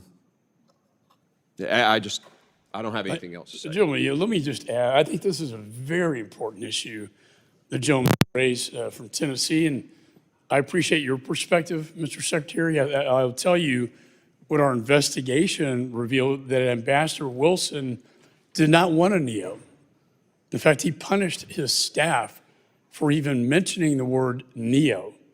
And it wasn't, we got from the DOD, as you indicated, on August 6, 2021, that the NSC said, National Security Council said, a NEO equates to failure, quote unquote. That is what was going on. A NEO equates to failure. Maybe that's because President Ghani, as you said, Mr. Secretary, but those are really the facts. And only until August 15th, the day that Kabul fell, think about that, the day that Kabul falls is the first time that Ambassador Wilson requests a NEO, and by that time, sir, it was too late. With that, I recognize Ms. Kamlager-Dev.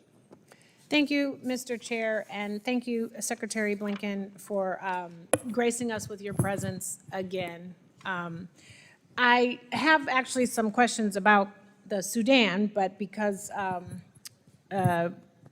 we have continued to talk about NEO, I will also ask a question on this. So Ambassador Wilson testified to the committee during a transcribed interview about the specified reasoning for why he called the NEO on August 15th, describing the situation that included thousands of Tlaib fighters streaming directly into Kabul, a flow that contradicted assurances that we had received from the Tlaibs, and orders that we believed had been given for them to stop by Taliban senior leadership, the expected seizure of 2 prisons later that day, and the release of thousands of inmates. Tlaib fighters, ISIS fighters, common criminals, and the abandonment oversight of checkpoints into and within Kabul's green zone that were vital to our security. We had been striving to maintain embassy operations in accord with the direction given to us. This was no longer possible. And at that point, I recommended to Secretary Blinken our immediate evacuation. He agreed, and the White House subsequently approved a non-combatant evacuation. The majority has repeatedly pointed to the testimony of military leaders to argue that the State Department waited too long to initiate the NEO. But Ambassador Wilson had a clear rationale for his timing, and that calling for the NEO too soon would have complicated our ability to get out. If we had left earlier, several thousand SIV applicants that we got out in whatever the number of days that you want to talk about would not have been able to leave the country. We would not have been able to provide support to American citizens trying to get out. Our eyes and ears about what was happening around us would have been drastically degraded. Secretary Blinken, would you agree that Ambassador Wilson's testimony reflects a detailed and realistic understanding of the conditions on the ground? Yes, I would. Thank you.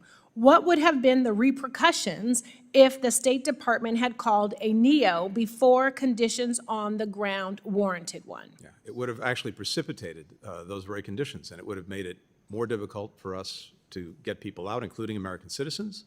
The airport was open until August the 15th. We were trying to avail ourselves and push people out to take commercial flights. It would have made it much more difficult to get SIV-eligible people out of the country, other Afghans at risk. All of that would have been made more difficult by precipitating the very kind of crisis we ultimately saw. And again, I come back to a fundamental proposition, which is that no one, and I say this collectively, this is the State Department, this is the intelligence community, it's the DOD, in terms of the consensus view on where this was going, there was no consensus view that the government, the Afghan forces, were going to collapse. Our military, having worked with them for 20 years, believed that they would stay and fight. They needed to have the sustained support to do that. General McKenzie has said that, including financial and logistic support. We had no indication that the government would fall. The intelligence community didn't see that. We have very remarkable people at the State Department, including those who wrote the so-called descent channel cable, who were very concerned about what would happen after we left in terms of the durability of the government. I read that cable immediately. I responded to it almost immediately, and many of the measures that they called for in the cable were already in train, because what they were focused on was trying to make sure that we got people out of the country, especially the SIVs. And as I've talked about earlier, that's exactly what we were doing, having taken a program that was dead in the water, revived it, and accelerated it dramatically. Thank you also for just even mentioning the descent cable. And the fact that regardless of if you agree with them or not, there is still a space for folks within the State Department to register discontent. I certainly hope that that is a practice that will continue in this next administration. I would now like to ask in the few moments that I have left about the war in the Sudan, which is a catastrophic humanitarian crisis impacting innocent civilians. I think it is a moral outrage. Over 150,000 have been killed, 11 million have been displaced. The evidence of genocide in Darfur is significant, and I believe an official genocide determination against the RSF and allied militia is long overdue. Why has the administration refrained from making a genocide determination, and do you intend to come to a decision about a determination before the end of this year? First, and very quickly, you're right to put a spotlight on Sudan. It's the worst humanitarian situation in the world by far, by orders of magnitude. We're working intensely to try, of course, to bring an end to it, but in the first instance, to get assistance to people who desperately need it. We've made some progress on that in the last few weeks with both the SAF and to a lesser extent with the RSF. But in terms of atrocities, war crimes, genocide, we've been making determinations already about atrocities and war crimes. We're looking at the question of genocide, whether we complete that review in the time that we have. I can't Trying to be respectful. Generally, time's expired. Let me just, if I could comment, I mean, you did not see it coming. I've heard that over and over. Perhaps we were getting different intelligence briefings, but I certainly saw it coming, and your own employees in the embassy saw it coming when they sent the descent cable to you, a cry for help that Kabul's falling and the embassy will fall soon. And I don't know how you can say that, honestly, sir, with a straight face. The chair recognizes Mr. Huizenga. Thank you, Mr. Chairman, and appreciate your work as leading this committee. But Secretary Blinken, how many U.S. citizens are still in Afghanistan? I can't give you an exact number because we never know for sure. There are several. Do you believe they're all voluntary? I still think you're going to start to say there's several thousand. No, I believe that any American citizens who are left, there are several, as you know, as has noted before, who have actually been detained. These are people who went there after the evacuation for one reason or another, have been detained by the Taliban. We're working every day to get them out. Are you, hold on a second. Are you saying that the only people detained are those who went after the evacuation? I'm saying the ones that we know of who are detained and that we're actively working. We can clue you in. I got to give you credit. You are successful in doing this. You have completely pulled me off of what I was going to ask you about, much to my staff and everybody else's chagrin. But the crap that you are throwing out here about this is unbelievable. I will tell you, I was in that same briefing when you said that you thought there was, quote, several hundred citizens who were staying in Afghanistan voluntarily. My caseworker had 185 individuals alone in my district, the 4th District of Michigan, that were asking us for help to get out, including those who did make it to Ichkaya and were beaten by the Taliban and were known by the U.S. troops. And the troops that are being shown up here, including one of my constituents who I've referred to as Jose and Carlos and Juan and various things, because I haven't wanted to use his real name at his request, who was blown up and injured and knew every single one of those Marines and those Navy corpsmen up there on that screen right now. They have not gotten satisfactory answers. And I will tell you, Secretary Blinken, that we have citizens there who are not there voluntarily, and they want to get out, and this State Department has utterly failed them. Failed them.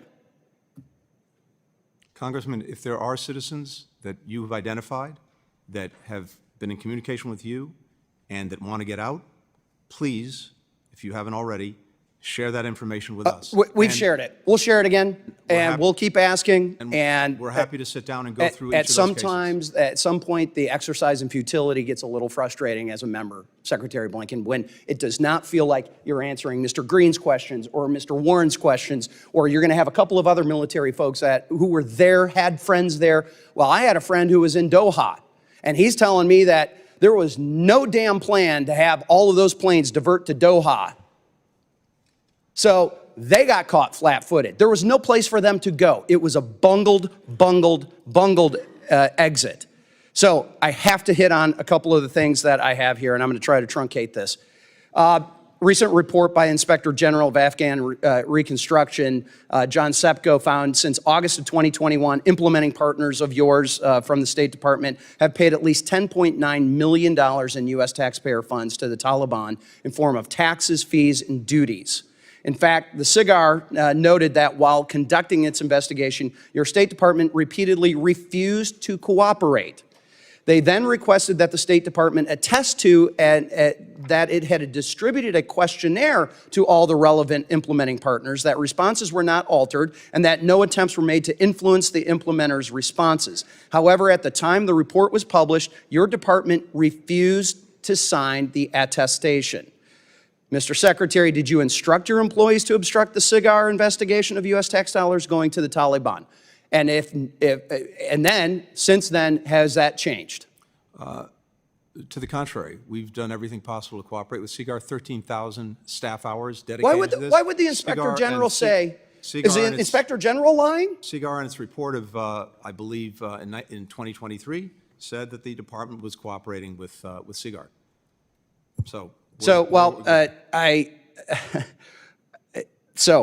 I got to skip a whole bunch of stuff. I just will say, Mr. Chairman, I've got a bill, H.R. 9503, Protecting Taxpayer Dollars from Taliban Theft Act, which makes U.S. policy that tax dollars, U.S. taxpayer dollars, do not be paid to the Taliban in form of taxes, duties, and fees. I wish I had a few more moments. I've got a couple of seconds here. I have to hit on this. This is about Iran. Thanks to congressional notification, we know that on November 8, just days following the Democrats' election loss, you signed off on a sanction waiver providing Tehran access to $10 billion in funds of Iraqi electricity payments. Last dated December 2023, Congress is aware of 2 releases of funds for humanitarian purposes to Iran. Have there been any other additional transactions since that period? So you have been allowing them access to the dollars. We know that there was 2 that got testimony, had problems. They asked for the explanation to be in behind closed doors. There was nothing that was top secret about that. It was just that egg was on their face. Have there been any more withdrawals? I assume you've asked the previous administration about the waivers that it issued. Oh, okay. Oh, complete? no. Yes, actually we did. Yes. Actually we did. Well, and the we explanation did of why this administration allowed Korean funds, the funds that were used, that were shipped to Korea, that were supposed to stay in Korea, why were they shipped to Oman? No. Why were they allowed to have given a Treasury license and the State Department license? Oh, now you're conflating what had been going on. I'm saying that the waivers that we issued were the same waivers issued. They were not. Absolutely 100% not. See, this is the thing. A group of us are actually on the Financial Services Committee. I'm one of them. You can't throw this crap out because we actually write the sanctions. We actually know what the law is. And when you and Treasury come in here and say, oh, don't worry your pretty little head about all these confusing sanctions things, guess what? We wrote the damn things. We understand. And here you are throwing these load of, I wish I could curse more, Mr. Chairman, but I won't. This is so unbelievable. I am so glad to see this administration and you leaving because you have failed the American people with this. With that, I'm way over. And for the record, let me say that I personally, in the emergency wartime supplemental that dealt with Israel, that dealt with Indo-Pacific and Ukraine, put the sanctions that was waived and are not enforced back into law. That would be on energy and on missiles and drones coming out of Iran, funding their terror operations, killing Israelis and killing Ukrainians. And sir, I have to say, I agree with my friend here that it's very disappointing that that has not been enforced. And Mr. Chairman, last administration did not authorize any releases of those funds. This administration did. That's the problem. Gentleman yields back. Mr. Schneider is recognized. Thank you, Mr. Chairman. Before I start, if the Secretary wants to address the previous thing at all, I would be interested in your I'm remarks. happy to share with the Congressman everything we've done. We can go over this. We don't have time to do it now. I'm happy to do that, happy to show you exactly what we've done, what we haven't done, happy to get any information that you have to the contrary and work through this. All right? Thank you. All right. Thank you. And let me thank the the chairman, Chairman McCall and Ranking Member Meeks, having had the privilege to again wave on this committee for this term, it's been an honor working with you, and I appreciate that. I want to thank the outgoing Biden-Harris administration and directly you, Secretary Blinken, for your tireless efforts navigating some of the most critical challenges in recent history. I looked up a definition of the Drake Passage, why it's so treacherous, and it's unimpeded currents, large waves, strong waters, frequent storms, rough and unpredictable seas. You have navigated, I think, exactly that, rough and unpredictable seas.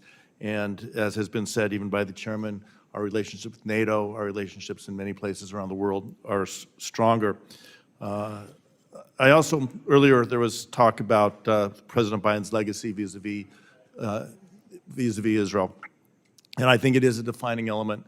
Fact of the matter is, since the invasion by Hamas on October 7th last year, President Biden has stood with Israel longer than any president in United States history, ensuring Israel's security and strengthening its position in a very dangerous neighborhood. As you noted, he was the only president to visit Israel during a time of war. Not just the first, but the only. He supported Israel in immeasurable ways, including sending aircraft carrier, thwarting not one, but two attacks from Iran. And today, as we sit here, there are still talks, as the chair of the Abraham Accords, there are talks of bringing peace to the region, putting on a better course. No one has worked harder than I in trying to make sure we get aid into and throughout Gaza. I hope we can find a path to continue to move it in a better direction. Turning to the topic at hand, the majority's partisan report recommended Congress pass legislation to require certain dissent channel messages be shared with the Secretary of Defense, the intelligence community, other relevant agencies, and the chairs and ranking members of the congressional committees. Salman Ahmed, the Director of Policy Planning, testified that you personally read every dissent cable that comes in and personally clear the response. Is that correct? Yes, it is. Director Ahmed also testified about the reaction to the dissent cable. Quote, "What I can say is that I think that those who read it at the time, their immediate reaction was, there's a lot here I agree with. There are a lot of things they're raising that in here that, in fact, we are already working on doing. They've added some details that are very helpful, so I think it was more a question of like having information that the drafters didn't have in some cases, in other cases, getting information from the drafters that was helpful." End quote. Does that testimony comport with your own reaction, namely that the dissent channel cable pointed to issues that were already under discussion with the department? It does, but I want to underscore how valuable it was, both in reinforcing some of the things we were doing, as well as pointing some things that we then subsequently pursued. Yeah. And if the cable had been more widely shared, do you think it would have changed the outcome? No. Okay. So although you made a single dissent cable available to us on this committee as part of a truly extraordinary, I want to emphasize again, truly extraordinary accommodation to the committee's investigation, do you think an expectation that dissent channel messages would be shared widely outside the department? What impact do you think that would have on the willingness of department personnel to utilize the dissent channel in the I'm first very place? concerned it would have a chilling effect and it would cause people not to engage in the dissent channel, which is a deeply honored tradition of the department going back to the Vietnam War, one I take very seriously. I read every single dissent channel cable. I respond to every dissent channel cable. It informs my views, but people need to know that they can come forward without fear or without favor, and knowing that this will be shared beyond the Secretary and my immediate office is something that I fear would have a chilling effect. Not only would it possibly chill or make it people more reluctant to share that, if you don't get that information, what are the implications to what you're trying to achieve? The implications are we will not be as well informed as we need to be, and it will make our decisions less effective than they otherwise would be. All right. Thank you. And you know, if I expand, this hearing addresses one of the most significant and complex issues in recent memory. And I do want to recognize the families, the Gold Star families that are here, and all the Gold Star families of great Americans who made the ultimate sacrifice in Afghanistan and other conflicts defending our nation. The withdrawal was in no small part shaped by the 2020 Doha Agreement that, as we have discussed, was negotiated not by this administration, but the preceding administration and handed over. By the time you received it, the Biden administration received it, the Taliban had gained significant ground. Options were limited. The recommit to a conflict without clear goals or commit to a complete withdrawal. It was an extraordinary achievement. More than 124,000 people were airlifted in just 17 days. In keeping in time with the other members, gentleman's time has expired. Mr. Mills is recognized. Thank you, Mr. Chairman, and I want to thank you for your continued leadership throughout this entire time. It has been an honor to serve in this committee, so I want to continue to thank you for that. Secretary Blinken, are you familiar with USC 22, Section 4802? Please tell me. It's basically your obligation in order to try and protect and provide security and safety for American citizens. Now, in one of your statements, you said, we did not leave Americans behind. Well, see, unlike other members on this, I actually went overseas and was conducting rescues of Americans left behind in Afghanistan. I actually conducted the very first successful overland rescue of Americans that were left behind, which was Miriam and her 3 children. These are Amarillo, Texas, American-born natives, who was at the front gate waving their passport, trying to get inside, while we were on the phone, myself and Senator Mark Wayne Mullen, trying to get your State Department task force to let them inside. You're telling me you didn't leave them behind? I'm telling you, Congressman, that we got every American out that we could, and when we got completed the evacuation, I said we're not leaving anyone behind. We're to keep doing this until we get every American who says they want to leave and identify themselves to us out. And as I You also said, though, that 500 between. Well, I'm reclaiming my time. You also told Congressman Davidson that the U.S. government was not blocking aircraft. Is that correct? I have no knowledge of the U.S. government. Yet blocking my aircraft, who had 5 approved PPRs, which are prior permission required landings, to HKIA to rescue 28 Americans, was denied 5 times, saying that it was at the behest of the Department of Defense and the Department of State to prevent us from coming in to rescue Americans. That was what was told to us over the radio from the ATC towers. But yet, to your knowledge, no one was being blocked. Let me tell you, that is a farce and it's a complete lie. I will also tell you that in a NEO, State Department does not take ultimate control once it is declared. It's the Department of Defense who actually is supposed to, yet your task force still try to hold operational control, which led to a lot of disruption, and that has been reported multiple times by commanders on the ground. So I will tell you, I'm going to finish, sir. The other thing is that in Israel, a horrible incident occurred where over 1,200 people lost their lives. And yet the State Department had done nothing to come in and actually rescue Americans who had been left behind. How do I know that? Because the very first rescues conducted was on October 11th from Nazareth, Tiberias, and Haifa. How do I know it? Because I was the one who conducted them. 32 Americans that day, then into the West Bank, then into Jerusalem, then out towards Gaza. I got 255 Americans out by myself before the State Department lifted a finger and did anything to bring a plane in. Meanwhile, other nations were already flying aircraft in and out, rescuing their citizens. Again, another failure of 22 USC 4802. Not correct. I will also, it is correct, and the reason I know it's because I was there. Were you there, sir? I had an Were you entire there, sir? embassy there. You were not. Let's I go had ahead and start an with entire embassy that. there, and I've been there 12 times. Yeah, how many Americans did you rescue, sir? Yeah. We've gotten How many many Americans did you out. personally rescue, sir? None, correct? So don't try and talk to me about ground truth. You couldn't even control what was happening in Afghanistan. Let's start there. The next thing I want to talk about is under your leadership, we have allowed Iran, the regime, to grow stronger than it's ever in its life. I'll give you some facts here. The Energy Information Agency said that Iran petroleum exports in Iran sold $144 billion in the first 3 years of your administration. Now, why is that number important? Well, because that is $100 billion more than what was permitted in the full 2 years of the Trump administration. You talked about we had to go forward with the Doha Agreement. That was part of the, even though it was a conditions-based agreement, you couldn't prevent from pulling out of that. But you had no problem pulling out of Remain in Mexico. That's led to an increase in sex trafficking, fentanyl deaths, and illegal migrants. More angel families than ever. You had no problem, but again, you can't pull out of it, and trying to delist the Houthi rebels from a terrorist organization that now has resulted in 12% of global trade through the Red Sea being disrupted. Do you agree that delisting the Houthis as a terrorist organization was a good play? in terms of making sure that humanitarian assistance could get to the people of Yemen and that the Houthis were designated under multiple other So authorities, endangering it American made no citizens while difference. now that they're getting Made increased no attacks difference. is a result They were of being- your they were- actual they were failures. being sanctioned And I under can tell many you with other absolute authorities. clarity, sir, reclaiming my time, I can tell you with absolute clarity that Hezbollah got stronger while you were in office. Hamas was funded because of your failures to be able to impose necessary sanctions so that the Iranian regime couldn't they're continue to feeling fund. that way right I'm still now. talking, Mr. Secretary. You've had your time. You've had 4 years to destroy this nation. You and this administration. I will tell you with absolute certainty, sir, that America is better off with you not in office.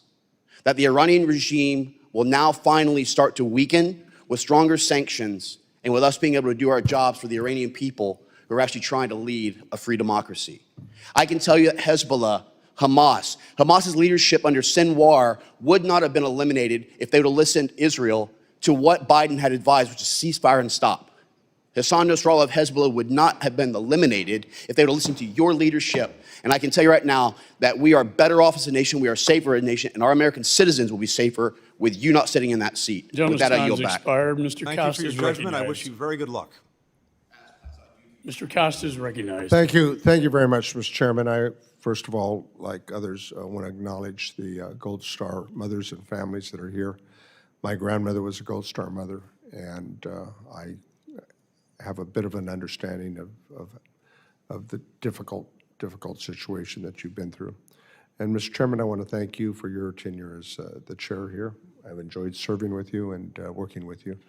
Mr. Secretary, you've done a good job, in my opinion, in the 4 years that you've been here under difficult challenges. We can all have different perspectives, but we're in a seminal moment in American and world history, I believe. And I want to talk about that as it relates to our efforts with Ukraine, clear and present. I know you're doing a lot of things, but I think that I want to have some assurance that in the remaining weeks allowed that we do everything possible to move the necessary military equipment, material, and authorizations that Ukraine needs to win this war. With that in mind, there's a transfer currently, and I think you have the information, your staff does, of a dozen Black Hawk helicopters from the United States. They're waiting approval from the State Department to complete this transfer. I'm going to add up a letter, but can you comment on that quickly? Congressman, I can't speak to a specific transfer. I can just tell you that we are trying to push out the door everything we possibly can to make sure the Ukrainians have everything they need to deal with the ongoing aggression. We continue to do drawdowns, and I signed off on another one as recently as a day ago. I can't speak to the specifics, but I can tell you we're making sure that Will you get back every to us as dollar it that has relates been to these- authorized and appropriated, we're using. These 12 Black Hawk helicopters, you have the information, I'm your happy to come office back to does. you on that. And please do. How about with other efforts in terms of the money that's been appropriated, that we ensure that Ukraine is in the strongest possible position? Yes. It's not clear to me what this next administration is going to do, and I think that it's incumbent upon us to to keep our promises and also to maintain that leadership with our NATO allies. Yes, we're determined to do everything we can, and it's fully our intent. As I said, every dollar that's been appropriated, we want to see get out the door. As it relates to Afghanistan, and I was there numerous times, what would you say are the lessons that have been learned? I mean, it's easy to Monday morning quarterback this, I think, and obviously we have people with strong opinions, but you inherited a treaty that had already been signed by the previous administration. You talked in your opening comments about your efforts to try to implement it. It clearly didn't go the way all of us wanted it to. What are the lessons that have been learned? And most important, what changes would you make and why? I think there are lessons to be learned over the 20 years. There are lessons to be learned over the year preceding the evacuation. There are lessons to be learned from the evacuation itself.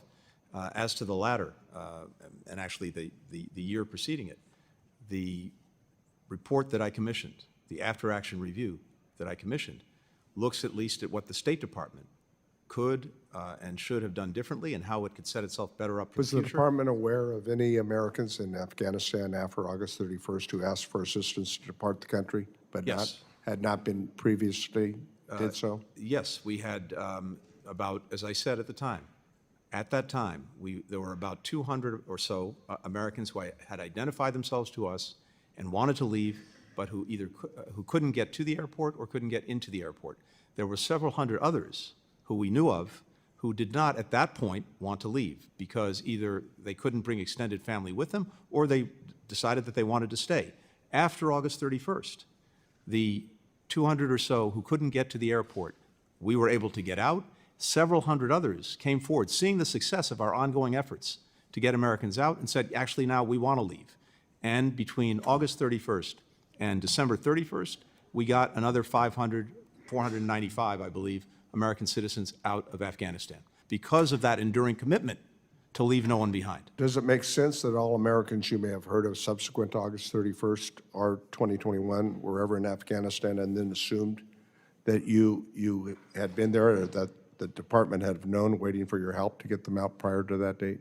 I'm sorry, can you repeat the question? I missed the question. I said, does it make sense to just to add up that all the Americans you may have heard subsequently prior to the August 31st date were ever in Afghanistan and then assume that you knew that they were there and that they were going to have an option? Again, the challenge we've had, as you know, is that our citizens in any country around the world don't have to tell the government that they're there. They don't have to register with us. When they leave the country, they don't have to deregister. And in Afghanistan, we had many thousands of people who were, in effect, dual nationals who had made their lives in Afghanistan. So thank you for your service and thank you for the Gentleman's questions. time. To all members, I'm going to keep a very strict 5-minute rule. And Secretary, I know you have a plane to catch to go to the Middle East. Chair recognizes Mr. Kane. Thank you, Mr. Chairman. And I also want to take this opportunity to thank you for your leadership in this Congress as well as of this committee. Mr. Secretary, you are here with us today to discuss the Biden administration's failure in the disastrous withdrawal from Afghanistan in August of 2021 and your role in the sad chapter that our country witnessed. During President Biden's time in office and your tenure as Secretary of State, our country has seen many international crises that have become more inflamed. This administration has slow-walked critical arms and capabilities to Ukraine and has prolonged this war into what will be soon its third year. This administration has also intentionally delayed vital assistance to Israel, and that has eroded confidence around the world about American continued support for our strongest ally in the Middle East. We need to, and in addition, you and your president's lack of accountability and ownership for the withdrawal from Afghanistan is inexcusable. Mr. Secretary, why did you believe that the Taliban would negotiate with the Afghan government despite President Biden's unconditional surrender on April 14, 2021? As I said earlier, the Taliban had made commitments under Doha. We wanted to see them fulfill those commitments, including negotiating with the government on a transition. We made every effort diplomatically throughout that period to hold them to that, but it became clear that they wouldn't. And it also became clear that when the deadline expired, the deadline negotiated by the previous administration, they would go back to attacking our forces, attacking our partners, attacking the cities. It would have required us to send tens of thousands of Americans back to Afghanistan. That's not a decision the president is prepared to make. During that entire time, what leverage did the United States have over the Taliban once President Biden announced that he would abandon our allies no matter what the Taliban's violations of the Doha Agreement would be? Again, we had a deadline negotiated by the previous administration, and the choice was not between the status quo and ending the war. The choice was between ending the war and escalating it, because, again, they would have gone back to attacking us. We had only 2,500 forces in Afghanistan. At that point, we would have had to have reinforced them dramatically had the Taliban gone back to directly attacking our forces, directly attacking our partners, going into Afghanistan cities. That was the choice before the president. Do you agree that your power sharing agreement further destabilized and delegitimized the Afghan government? I'm sorry, Congressman, can you repeat that? The power sharing agreement? Do you agree that your power sharing agreement further destabilized and delegitimized the Afghan government? There wasn't a power sharing agreement. It was the intent of the Doha Agreement that the Taliban negotiate with the government a ceasefire and a political transition, something that they didn't do. But that was what was in the Doha Agreement. That was the objective. It was clear that didn't happen. That the Taliban was going to violate, and they did. On May 8th, 2021, your State Department held a rehearsal of concept drill with the Defense Department to plan for the withdrawal from Afghanistan. And during that meeting, the military warned against keeping Embassy Kabul open.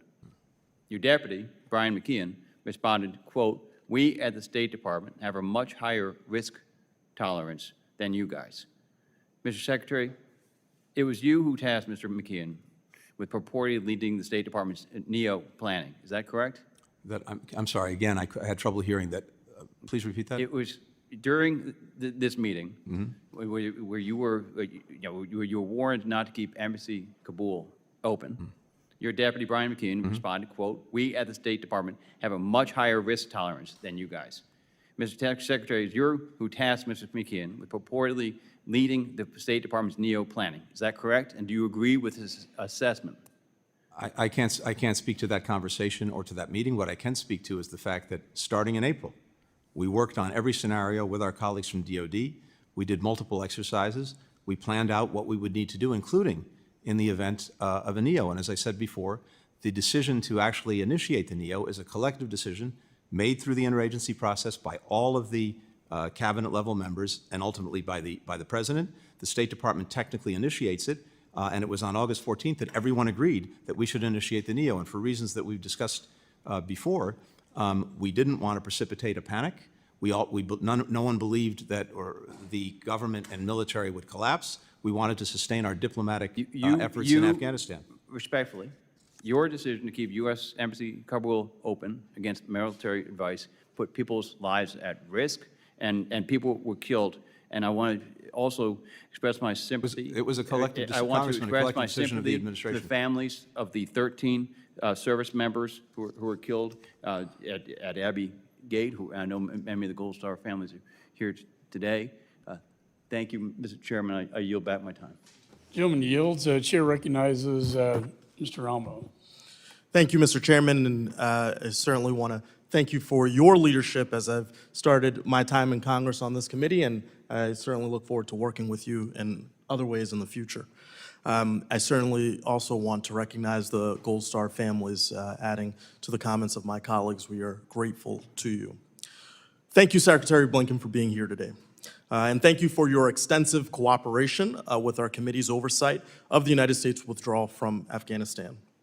Over the past 3 years, your State Department provided thousands of pages of documents and facilitated countless interviews with many career and political officials. I understand this is one of many appearances that you've had on this topic before our committee, and I can relate. Despite only being in Congress for just over a year, this is my third hearing on Afghanistan in this committee. Unfortunately, for my friends on the other side of the aisle, the quantity of these hearings is not really correlated with the quality of them. Their so-called investigation selectively airbrushed the full picture of what happened in Afghanistan. Their report ignores any of the actions that Donald Trump took to negotiate the withdrawal. The report claims we abandoned our allies, but fails to mention how Trump folks left behind a backlog of more than 17,000 applications made by our Afghan allies for special immigrant visas. A backlog that forced President Biden's administration to speed up visa processing, bring in temporary help, and work around the clock to protect our allies during the withdrawal. Of all the errors in this flawed report, its worst sin is that it refuses to let facts get in the way of a good story. The report repeatedly claims the State Department waited too long to initiate the U.S. non-combatant evacuation operation. But the U.S. ambassador to Afghanistan at the time, Ross Wilson, has testified that initiating this evacuation operation too soon, quote, would have complicated our ability to get out. If we had left earlier, several thousand SIV applicants that we got out would not have been able to leave the country. We would have not been able to provide support to American citizens trying to get out. Our eyes and ears about what was happening around us would have been drastically degraded, unquote. Secretary Blinken, do you agree that Ambassador Wilson's testimony reflects the conditions on the ground at the time and after you initiated the non-combatant evacuation operation? Were there any additional steps that you personally took to ensure that our personnel and allies had the help and resources they needed? Yes, thank you. I agree with Ambassador Wilson's assessment. And once the evacuation was underway, the NEO was underway, we surged resources to the embassy, including dozens of consular officers to make sure that we could process anyone getting to and into the airport, American citizens and others eligible to come to the United States. And I have to tell you, Congressman, I have immense pride in the people of my department. I had hundreds raise their hand and volunteer, including dozens who ran into the burning building of HKIA Airport during the evacuation, to look out for their fellow citizens, to look out for our Afghan partners, and to do everything possible to bring them out of harm's way. Yeah. Well, Secretary, I'm grateful for your leadership, and I frankly just wanted to give you an opportunity to correct the record on any claims that we've heard today, and really just communicate some lasting thoughts about this as you depart the State Department. Look, all I can say is we don't have time to go through everything. I think we've addressed a number of these questions throughout this hearing, and I'm always happy to pursue these conversations. I just hope that somehow we can find ways to work effectively together to shed more light than heat on these very difficult issues. I think that's the spirit in which we should approach things. And for my part, I've been determined to learn the lessons from this experience, not only to learn them, but to act on them. And we've made the State Department stronger and better able to respond to crises than it was when we found it or it was during the Afghan evacuation. And I think that spirit is the one that I would hope would apply to everything we do. I've worked so well with so many members of this committee on both sides of the aisle.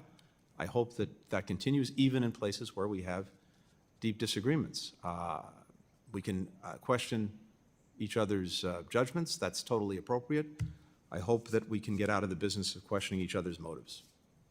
Thank you, Mr. Secretary, and with that, I yield back. Gentleman's time has expired. I recognize Mr. Lawler from New York. Thank you, Mr. Chairman. Mr. Secretary, have you read this report in full?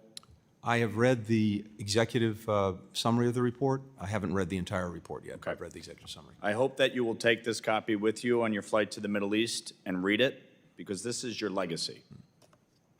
This is your legacy. Starting with the disastrous withdrawal in Afghanistan that resulted in the death of 13 U.S. service members, creating 13 Gold Star families. Families our Vice President hasn't even been bothered to meet with. Then the Russian invasion of Ukraine, the terrorist attack on Israel, the illicit oil trade between China and Iran to the tune of $200 billion under your watch. That is what is funding Hamas, Hezbollah, the Houthis, and other terror networks in the region. China threatening Taiwan. This is your legacy, and this stems from this disastrous withdrawal. So I hope you read the report in full and reflect upon that. You talk about the Doha Agreement. It's conditions-based. This administration had no problem reversing policy decisions that it disagreed with President Trump on. In fact, Joe Biden revoked 94 executive orders to open up our southern border and create an absolute calamity. 70,000 Americans die every year from fentanyl overdose, as this administration has allowed fentanyl to pour into our country. Drug trafficking, gangs, human trafficking, women and children being sold into prostitution, not a care in the world. This is the legacy. So don't sit here and tell us, having not read the report, that you disagree with it or it's not true, saying to my colleague from Florida, oh, it's not true, we left people in Israel after October 7th. It most certainly is. I had constituents calling in a full-fledged panic, and we called the State Department and we're told there is nothing we can do. Don't tell us that that didn't happen. This administration had no problem trying to renegotiate the Iran nuclear deal. No problem lifting sanctions on Iran, allowing for the illicit oil trade. So when you say that the previous administration negotiated the Doha Agreement and therefore we were bound by it, that is complete and utter bullshit. And you know it. You absolutely had the ability, based on the conditions on the ground,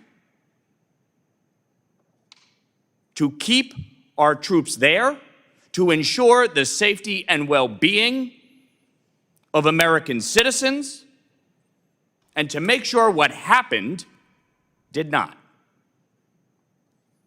Mr. Secretary, on August 26, 2021, who was the President of the United States? Joe Biden. On August 26, 2021, who was the Secretary of State? I was. Okay. Take responsibility.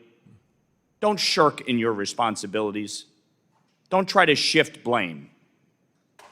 The reality is you guys allowed the conditions on the ground to deteriorate. You did not hold the Taliban to account. And as a result, 13 U.S. service members are dead, and the world is a tinderbox. We are in the most precarious place since the lead up to World War II. That is your legacy. Period. Full stop. And if Israel listened to this administration and didn't go into Gaza and didn't go into the south, Sinwar would still be alive. And if Israel listened to this administration, Nasrallah would still be alive. And Assad would still be in power in Syria. And Iran would be stronger than ever. That is your legacy. This Congress has passed the SHIP Act and the Abraham Accords Special Envoy. You didn't fill the Special Envoy, and you didn't enforce the SHIP Act. You've had over a year to do both. That is your legacy. You leave the world worse off today than it was when you inherited it. Gentleman's time has expired. Recognize the Enjoy reading this, because gentlelady this from is Pennsylvania, your Ms. legacy. Wild. I have a very different legacy, one that I'll be happy to reflect on. I won't have the time to do it today because, of course, you don't provide any time to do it. It's very nice to make a speech, leave me no time to respond. The chair has That's the way recognized this Ms. works. Wild. Mr. Chair. Thank you, Mr. Chair. Secretary Blinken, let me just say that hearings such as this one probably will aid you in getting over this job very quickly. I do think that you have served commendably. I think also that you have been handed an unprecedented set of world affairs and that you've handled them very well, and I thank you for that. I, too, along with so many of my colleagues, want to express my tribute and my thanks to our Gold Star families and, of course, to our service members who lost their lives in all of Afghanistan's war, not just on the day that we withdrew, but that's really at the heart of what we're discussing today, Americans who wore our country's uniform, those who were injured, those who lost their lives, and of course their families that served alongside them. And I do so wish, I say to all the families, that your loved ones had not been there on that day. I personally feel strongly that we should not have been in that war at that time, and I'm sorry for your losses and that happened. Secretary Blinken, I do want to ask you the same question I asked Ambassador Khalilzad when he testified here a few months ago, because I think it really gets to the underlying reality of why we're here today. Why, over the course of 20 years in Afghanistan, did administrations of both parties fail to correctly assess the level of dedication and cohesion of the Afghan forces and their political leadership? I think that's a critical question. I hope that the bipartisan commission that is looking into the 20 years of Afghanistan gets at exactly that. And as someone who served in several of those administrations, I also take responsibility for that we did not, I think, see with clarity not only the durability of the Afghan government and the Afghan security forces, but see with clarity how difficult, if not impossible, it would be for us from the outside to somehow build a cohesive country and society. And that is something that, as you said, took place over multiple administrations. And I think that is a critical question that we get a better understanding of. And my hope is that the Commission will look into that. Well, thank you. I hope so too. You know, I have grave concerns about the politicization of intelligence that somehow seems to fit a pre-designed agenda over several decades of U.S. military involvement. That is by no means any kind of critique of our troops ever. It's the people who are making decisions at a much higher level. And I worry that we have a cherry picking of intelligence and data. And I hope that's something that the Commission will also look at, because I think it's vital to make sure that we don't end up in any more forever wars. How do you account, and I know we're running out of time, but can you comment on the intelligence failures specific to Afghanistan? Look, I think this is collective, which is to say the State Department had knowledge and perspective on this. The Defense Department, having worked with the Afghan military for 20 years, had perspective and knowledge, and of course the intelligence community did. So the judgments that we reached, I would say, were collective judgments.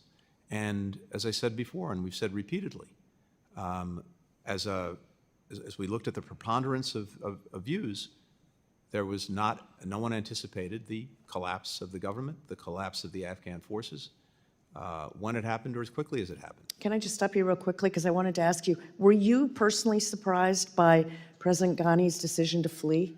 I was, because I think, as I mentioned earlier, I was on the phone with him late at night on the 14th of August, and he told me we were working on trying to get an agreement to move forward between the Taliban and the government to negotiate some kind of transitional government as a way of averting all of this and moving Afghanistan to a better place. He told me that he was determined to try to do that, but if the Taliban refused, he was going to stay and fight. That was on August 14th. He was gone on August 15th. Well, thank you. I do hope we as a country learn from this experience. There's obviously a great deal of information to be gathered, and hopefully will be gathered in a nonpartisan or a bipartisan manner so that we can learn in the future. Thank you, Mr. Chairman. I yield back. The gentlelady yields. I recognize myself for 5 minutes. You've mentioned probably 5 times today the fact that your intel failure to know what was going to happen. There's an old book you need to read. It's called Groupthink. It examines disasters exactly like this in the past. It probably is worthwhile reading because that's what happened, Groupthink. Now, those of us on this committee who served in Afghanistan and Iraq understand that evil still stalks the world. We saw it. And many of my colleagues on this committee served far deeper into Afghanistan and Iraq than I did. But evil still stalks the world, and I've also heard you say several times here about humanitarian assistance. There is an old military, political concept that says military use is a failure of diplomacy. It's the last bastion of it.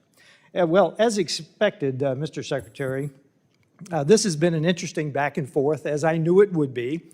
And since I'm fairly low on the totem pole here, we've plowed that ground well. I want to talk about the consequences of this in the world following the disastrous withdrawal from Afghanistan. I think one of my colleagues on the other side of the aisle talked about repercussions. There have been many. I'll just mention 2. Following this botched withdrawal and the Taliban takeover, our adversaries have been on the march around the world, encouraged by this error, this strategic error. Words fail to capture the magnitude of the consequences that have been suffered across the globe because of this withdrawal. Yet, according to President Biden himself, the emergency evacuation that cost 13 American service members' lives left behind $7 billion at the low end of military equipment was an extraordinary success. Yet our perceived weakness following Afghanistan, I think it was 2 months later, Putin started moving troops toward Ukraine, also set the scene for the horrific attacks on October 7th. Hamas terrorists and thugs obviously invaded Israel in an unprovoked assault that left Israeli men, women, and children dead, wounded, and hostage, and Americans as well, I might add. That was a critical, unforced error by Hamas. Since that day, Iranian hegemony has faltered. Hamas has lost its leaders and uncontested control over Gaza, while Hezbollah's senior leadership has been eradicated, setting their ambition back for decades. And I will stop here and say that both UNRWA and UNIFIL did not do their job in Gaza and in southern Lebanon, to disastrous consequences. We now find ourselves in the midst of yet another serious issue, which is Syria. The fall of Bashar al-Assad, both Russia and Iran have lost leverage in the Middle East, and while it's good that his reign of terror is over, gassing, torturing, slaughtering thousands, there's still looming questions like, who's keeping the lights on in Syria today, and who's going to control the levers of government tomorrow? Amid the chaos, our steadfast ally, Israel, remains strong. They have significantly weakened Hamas and Hezbollah, directly diminishing Iran's influence in this region. Without Israel's chutzpah and determination, the threats to the United States in the Middle East would be far greater. Israel, over the past few days, has done the necessary work of destroying the military power of rump Syria. So whoever does emerge to rule Syria cannot threaten Israel. According to the White House National Security Council spokesman, John Kirby, it is an open question who is currently running Syria. Yes, Iran and Russia have failed, but have lost influence in the area, but I am very eager for the leadership of the incoming National Security Advisor, Mike Waltz. And I want to make sure that's Mike Waltz, the incoming National Security Advisor, not our recently failed Vice President candidate. So, a couple of questions for you. First of all, Mr. Secretary, are you confident that the leader of HTS will be able to keep his word to protect Christians and Islamic women in rump Syria? Mr. Chairman, I'm not confident. I'm encouraged by the fact that they've said the right thing, but what we have to focus on is whether they do the right thing, including protecting minorities. The second question is, do you expect Syria to descend into a terrorist enclave? We certainly need to do everything possible to avoid that. And the coming days, the coming weeks will be critical to that. That's why, and by the way, I very much appreciate you keeping this hearing on time along with Chairman McCall. I need to leave to get on a plane to go to the region to see King Abdullah of Jordan. And I appreciate that there's some other members here who've not yet had a chance to ask questions. I'm happy to take those questions for the record and get back to you quickly. Mr. Secretary, I yield back to the chairman, and he will recess this. Thank you, sir. Chair recognizes Mr. Moshowitz. Mr. Chairman, thank you. I'll be quick, Mr. Secretary. First, let me thank the chairman, Chairman McCall, for his bipartisan work on this committee. This has been one of those bright spots of this Congress. I want to thank you, Mr. Secretary, for your sacrifice and your service to the country. These jobs are unforgiving and have deep impacts on everybody's individual families. And so I want to thank you for your service. I want to thank the Gold Star families for being here. And like I have before, apologized to them for what happened to their loved ones in Afghanistan. I'm not going to go into all the stuff that's been said by 30 people, but I do want to say this, Mr. Chairman.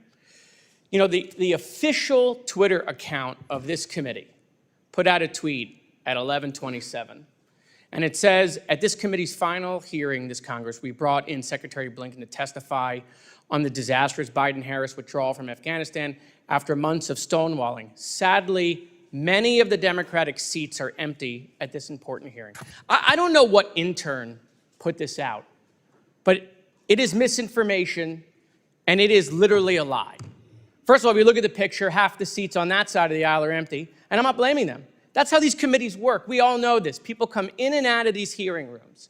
But let me give you the numbers. 20 of the 23 Democrats on this committee were here today. 23 of the 28 Republicans were here today. Of the ones that were here, 17 Democrats asked questions, 17 Republicans asked questions. So the official account of this committee is making it appear that we don't care about what happened in Afghanistan. It is not true. And that tweet should come down, because while our enemies are trying to divide us abroad in social media, we're just giving them a gift by saying, hey, half the party, half the country doesn't care. There were major mistakes made in Afghanistan. I've said that in previous hearings. So I appreciate everyone going on their soapbox about morality and truth and facts and trying to hold the secretary to that high standard. But then we got to do it ourselves in this committee. Mr. Secretary, a lot of things were said. I know you have to leave. I just wanted to give you the balance of my time to close about your legacy. Thank you. Look, I have to leave it to others to make those judgments. But from my perspective, we have worked from day one to re-engage, re-energize, and even reimagine our alliances and partnerships around the world. We've done just that. And as a result, we are in a much stronger position than we were to deal with a multiplicity of challenges, more complicated than at any time in the 32 years that I've been engaged in this work. We demonstrated that with the work of bringing more than 50 countries together in support of Ukraine as it dealt with the Russian aggression. We've demonstrated that in building extraordinary convergence that we've never seen before in terms of purpose and action when it comes to dealing with the challenges posed by China among European allies and partners and among partners and allies in the Indo-Pacific and beyond. We've seen that in bringing countries together to tackle everything from COVID to fentanyl to food security. Across the board, that's a result of our engagement, of our diplomacy, of bringing countries together in common purpose and in ways that advance the national interest. That's how I've seen it. Others are free to make their own judgments about it. But I think in doing that, one of the sources of our strength and success is the ability to work closely with Congress. We're stronger at home because we've made remarkable investments in things like infrastructure, the CHIPS and Science Act, the IRA. That goes directly to our strength abroad. Other countries see that. They see that we've reinvested in our own competitiveness. They want to work with us. They want to engage with us. They want to partner with us. And because we've been so attentive to our alliances and partnerships, we now have countries that before were looking to do things on their own without us that are now united with us in common purpose. That doesn't just happen. It happens because we have extraordinary men and women at the State Department, among other places, who are out there every single day building those alliances, building those partnerships, and then using them when we need to deal with challenges like Russia and Ukraine, like China, like so many of the other challenges we face around the world. Thank you.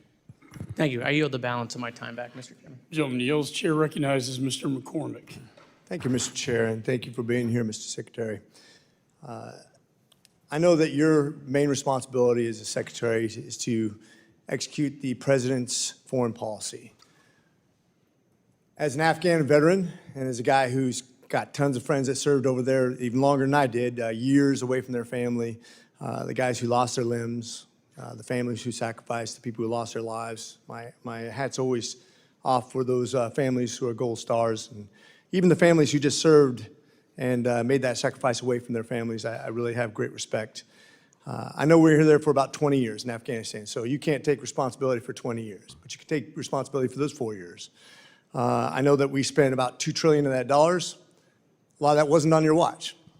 That's also a lesson learned that we had to live with. I know 2,462 lives roughly passed because of that war that we sacrificed as Americans, but most of those not on your watch. What I do want to hold you and our leadership accountable for is the stuff we left behind, very specifically. Yesterday, I had the ambassador of Pakistan in my office, and we were talking about terrorism in his nation and how we create stability in that region. I'm a foreign affairs guy that's my region. And they've had over 600 terrorist attacks in their nation last year, and I was like, why? Why so many? He said, because a lot of the weapons that we left behind in Afghanistan are now being used for attacks in Pakistan and other areas around there, and it's munitions we left behind. I personally thought it was a horrible withdrawal. I've talked to Millie. I've already had a breakdown. He went down and step by step went through the process of the withdrawal. But quite frankly, it wasn't just the $4 billion of our troop supplies that we left behind, but the $90 billion that we had given to the Afghanis that was then used now to sustain their country and the evil empire that's basically spreading terrorism throughout the region. I don't really accept the premise that they're not harboring bad guys. I know we have terrorist cells there. I know that they're training. We've been briefed on that.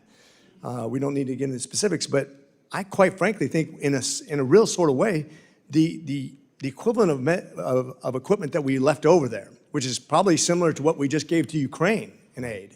And then to fight a first world army, the Russians, is now being used to spread terrorism throughout the world, and that's on us. The United States is literally sponsoring terrorism around the world using the weapons that we gave to them we didn't hold accountable for. And one thing we learned in the military, whether it was 16 years in the Marine Corps, 4 years in the Navy, or training with the Army, accountability is our first step. We take responsibility for what we do. How would you answer to that? So two things, Congressman. I very much appreciate the question. First, the weapons you're referring to built up over 20 years. The hard reality is that in order to avoid extending the war, escalating the war, sending tens of thousands of Americans back into Afghanistan, would have been impossible to take out all of those weapons, all of that equipment. Much of it was dismantled or otherwise made inoperative. Much of it that remained is almost certainly inoperative because it had to be maintained and they don't have the capacity to maintain it. But I grant you, there are no doubt some number of weapons or equipment that, yes, are being used by the regime. But the Taliban government itself is not in the business, for all of the horrific things that it's doing inside Afghanistan to its people, is not in the business of exporting terrorism in this moment. And that, at least, is a good thing. And so I don't see this equipment, such as it is, being used for that purpose. It is very regrettable that equipment was left behind, but I think it's a reality of 20 years, trillions of dollars of equipment to the Afghans. So I would disagree with one premise, and this is where I think the crux of this is used, because I want to learn from this. We should never set a date or a time to be political about anything we do. This is about the survival of our troops, what's best for our investment, return on investment. And I think we got locked into a date. If I could learn anything from this, we got locked into a date, let us make some really bad decisions planning-wise that left a lot of equipment behind. And quite frankly, when I was there, we had fewer people there than we have Spain. We never fought a war in Spain.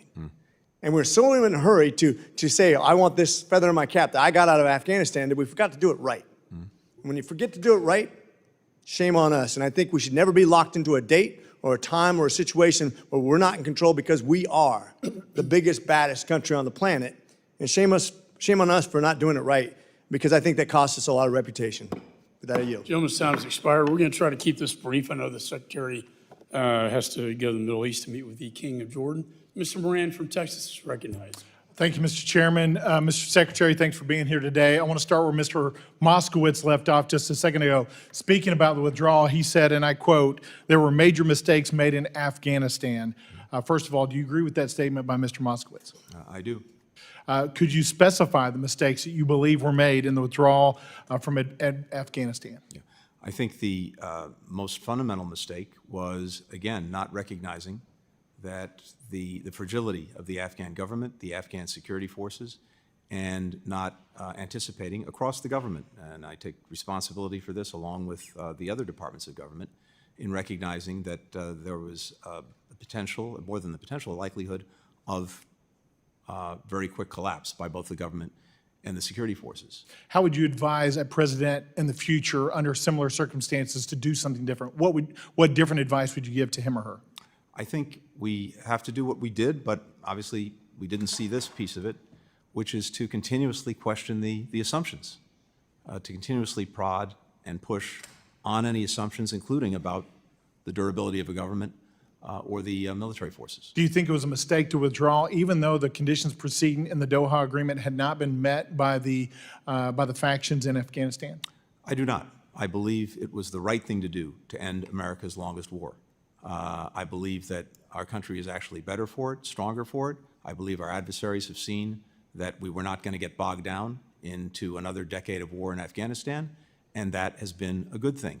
And again, I just remind you that the basic choice, to the extent there was a choice, was between ending the war and leaving or escalating it, because part of the Doha Agreement was a commitment by the Taliban not to attack our forces between the time the agreement was signed and the withdrawal date that was set in the Doha Agreement was reached. Once that was breached, they would go back to attacking us.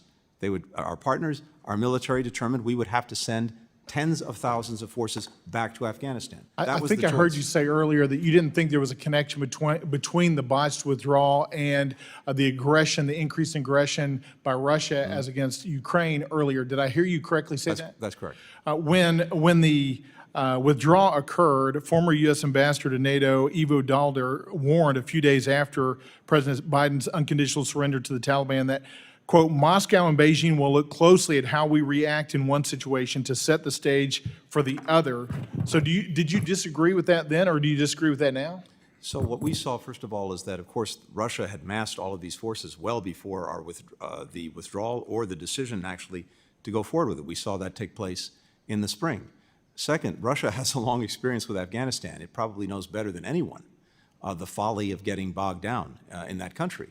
And what we've seen since is the United States marshaling more than 50 countries, coming to the defense of Ukraine and doing tremendous damage to Russia's efforts in Ukraine. Let's look at what the Chinese said about this. On the second anniversary of the withdrawal, Chinese Foreign Ministry spokesman Wang Wenbin said, quote, on this date 2 years ago, the whole world witnessed the, quote, Kabul moment when the U.S. hastily withdrew its troops from Afghanistan. What happened in Afghanistan marked a military, political, and counterterrorism failure of the U.S. in Afghanistan. That's a quote by a Chinese government official.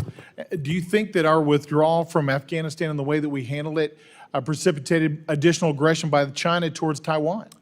I don't. In fact, we've seen this build up for more than a decade. And again, as I said earlier, in 2008, we had 200,000 troops between Afghanistan and Iraq. That's when the Russians invaded Georgia.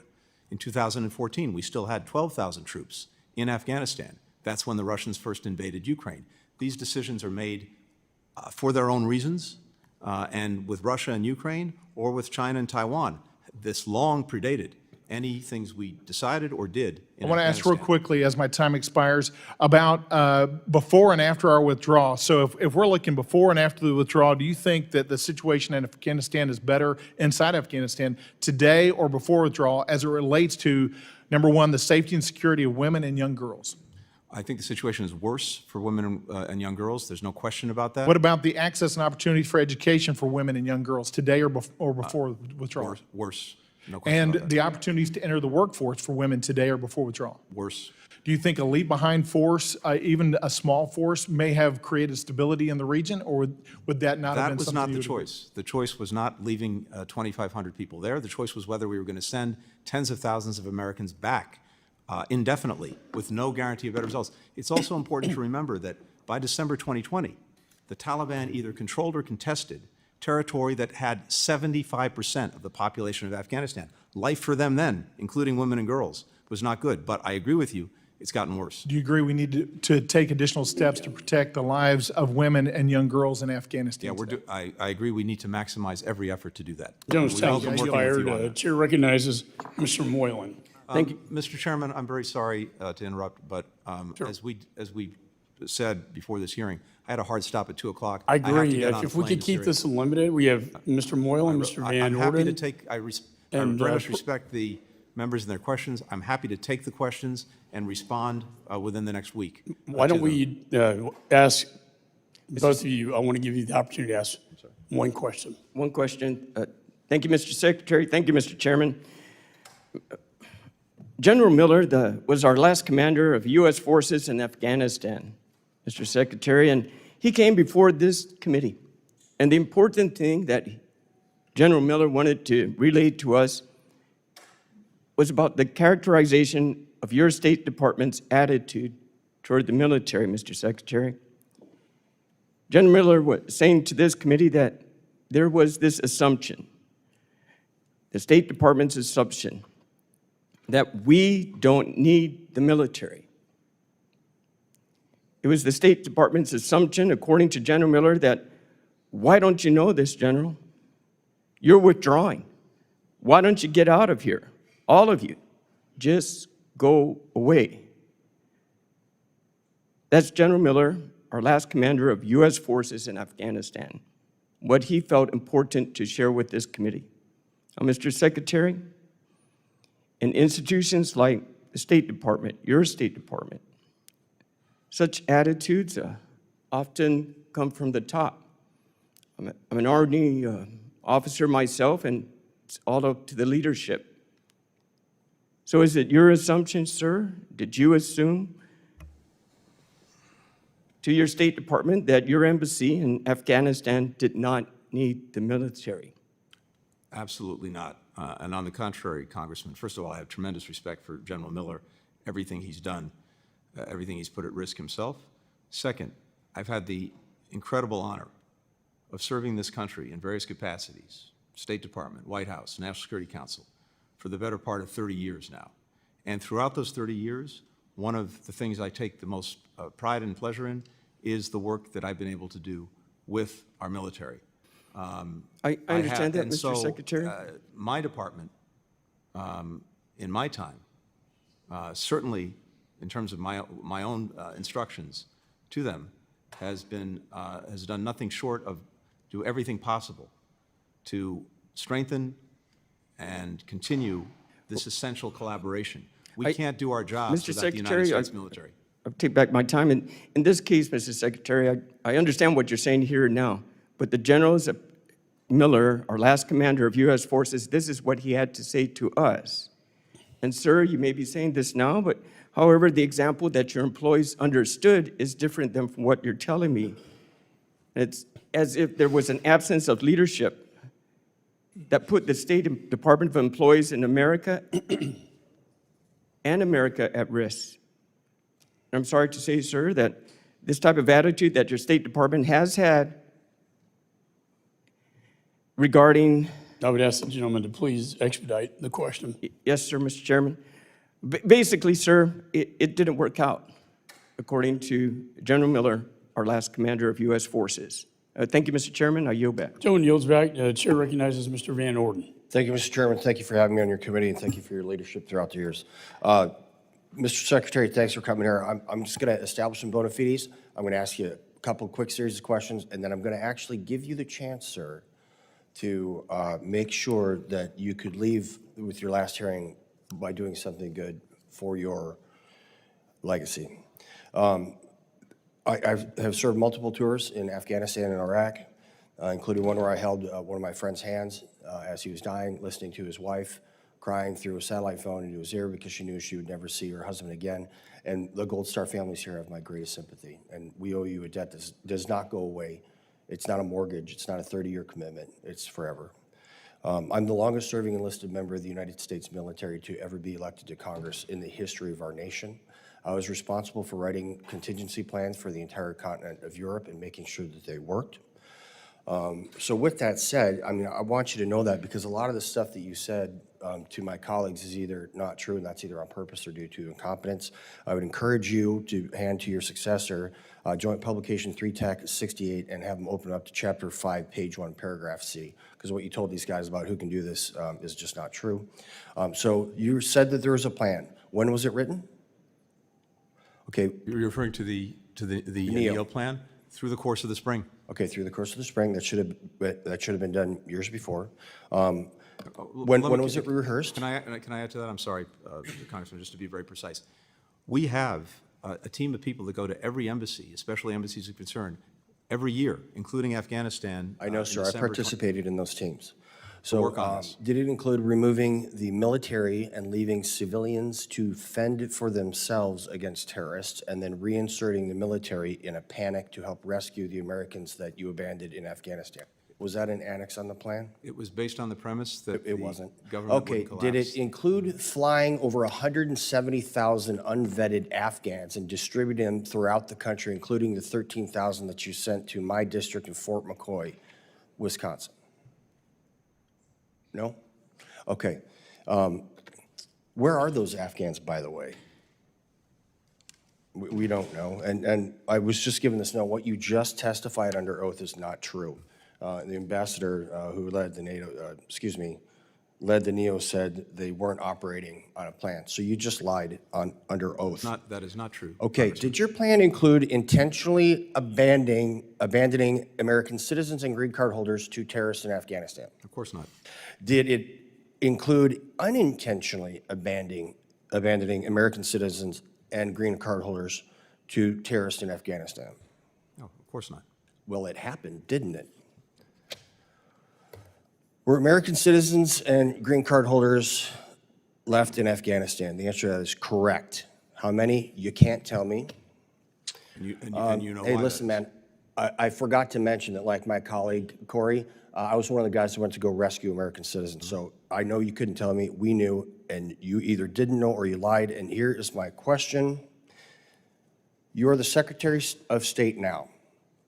Can you, with Secretary Mayorkas, grant a green card to someone who can absolutely 100% be verified for saving hundreds and hundreds of American service members and risking his life for over a decade, who is currently here under humanitarian parole?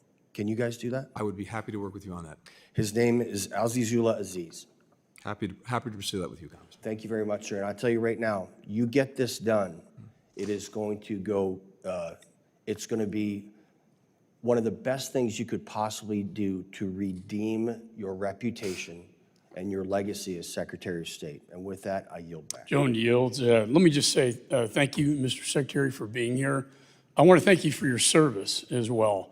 I think you'll be pleased to know this will be the last time you'll appear before this committee as Secretary of State and me as Chairman. And there's been a lot of talk about legacy. I know we've been working on legislation together called the Overseas Crises Response Implementation System and Immediate Strategy Act, or Overseas Crises. I hope that could be part of your legacy and mine as we close the chapter on Afghanistan, sir. And I wish you Godspeed to the Middle East. And again, thank you for your service. Pursuant to committee rules, all members may have 5 days to submit questions. Without objection, the committee stands adjourned.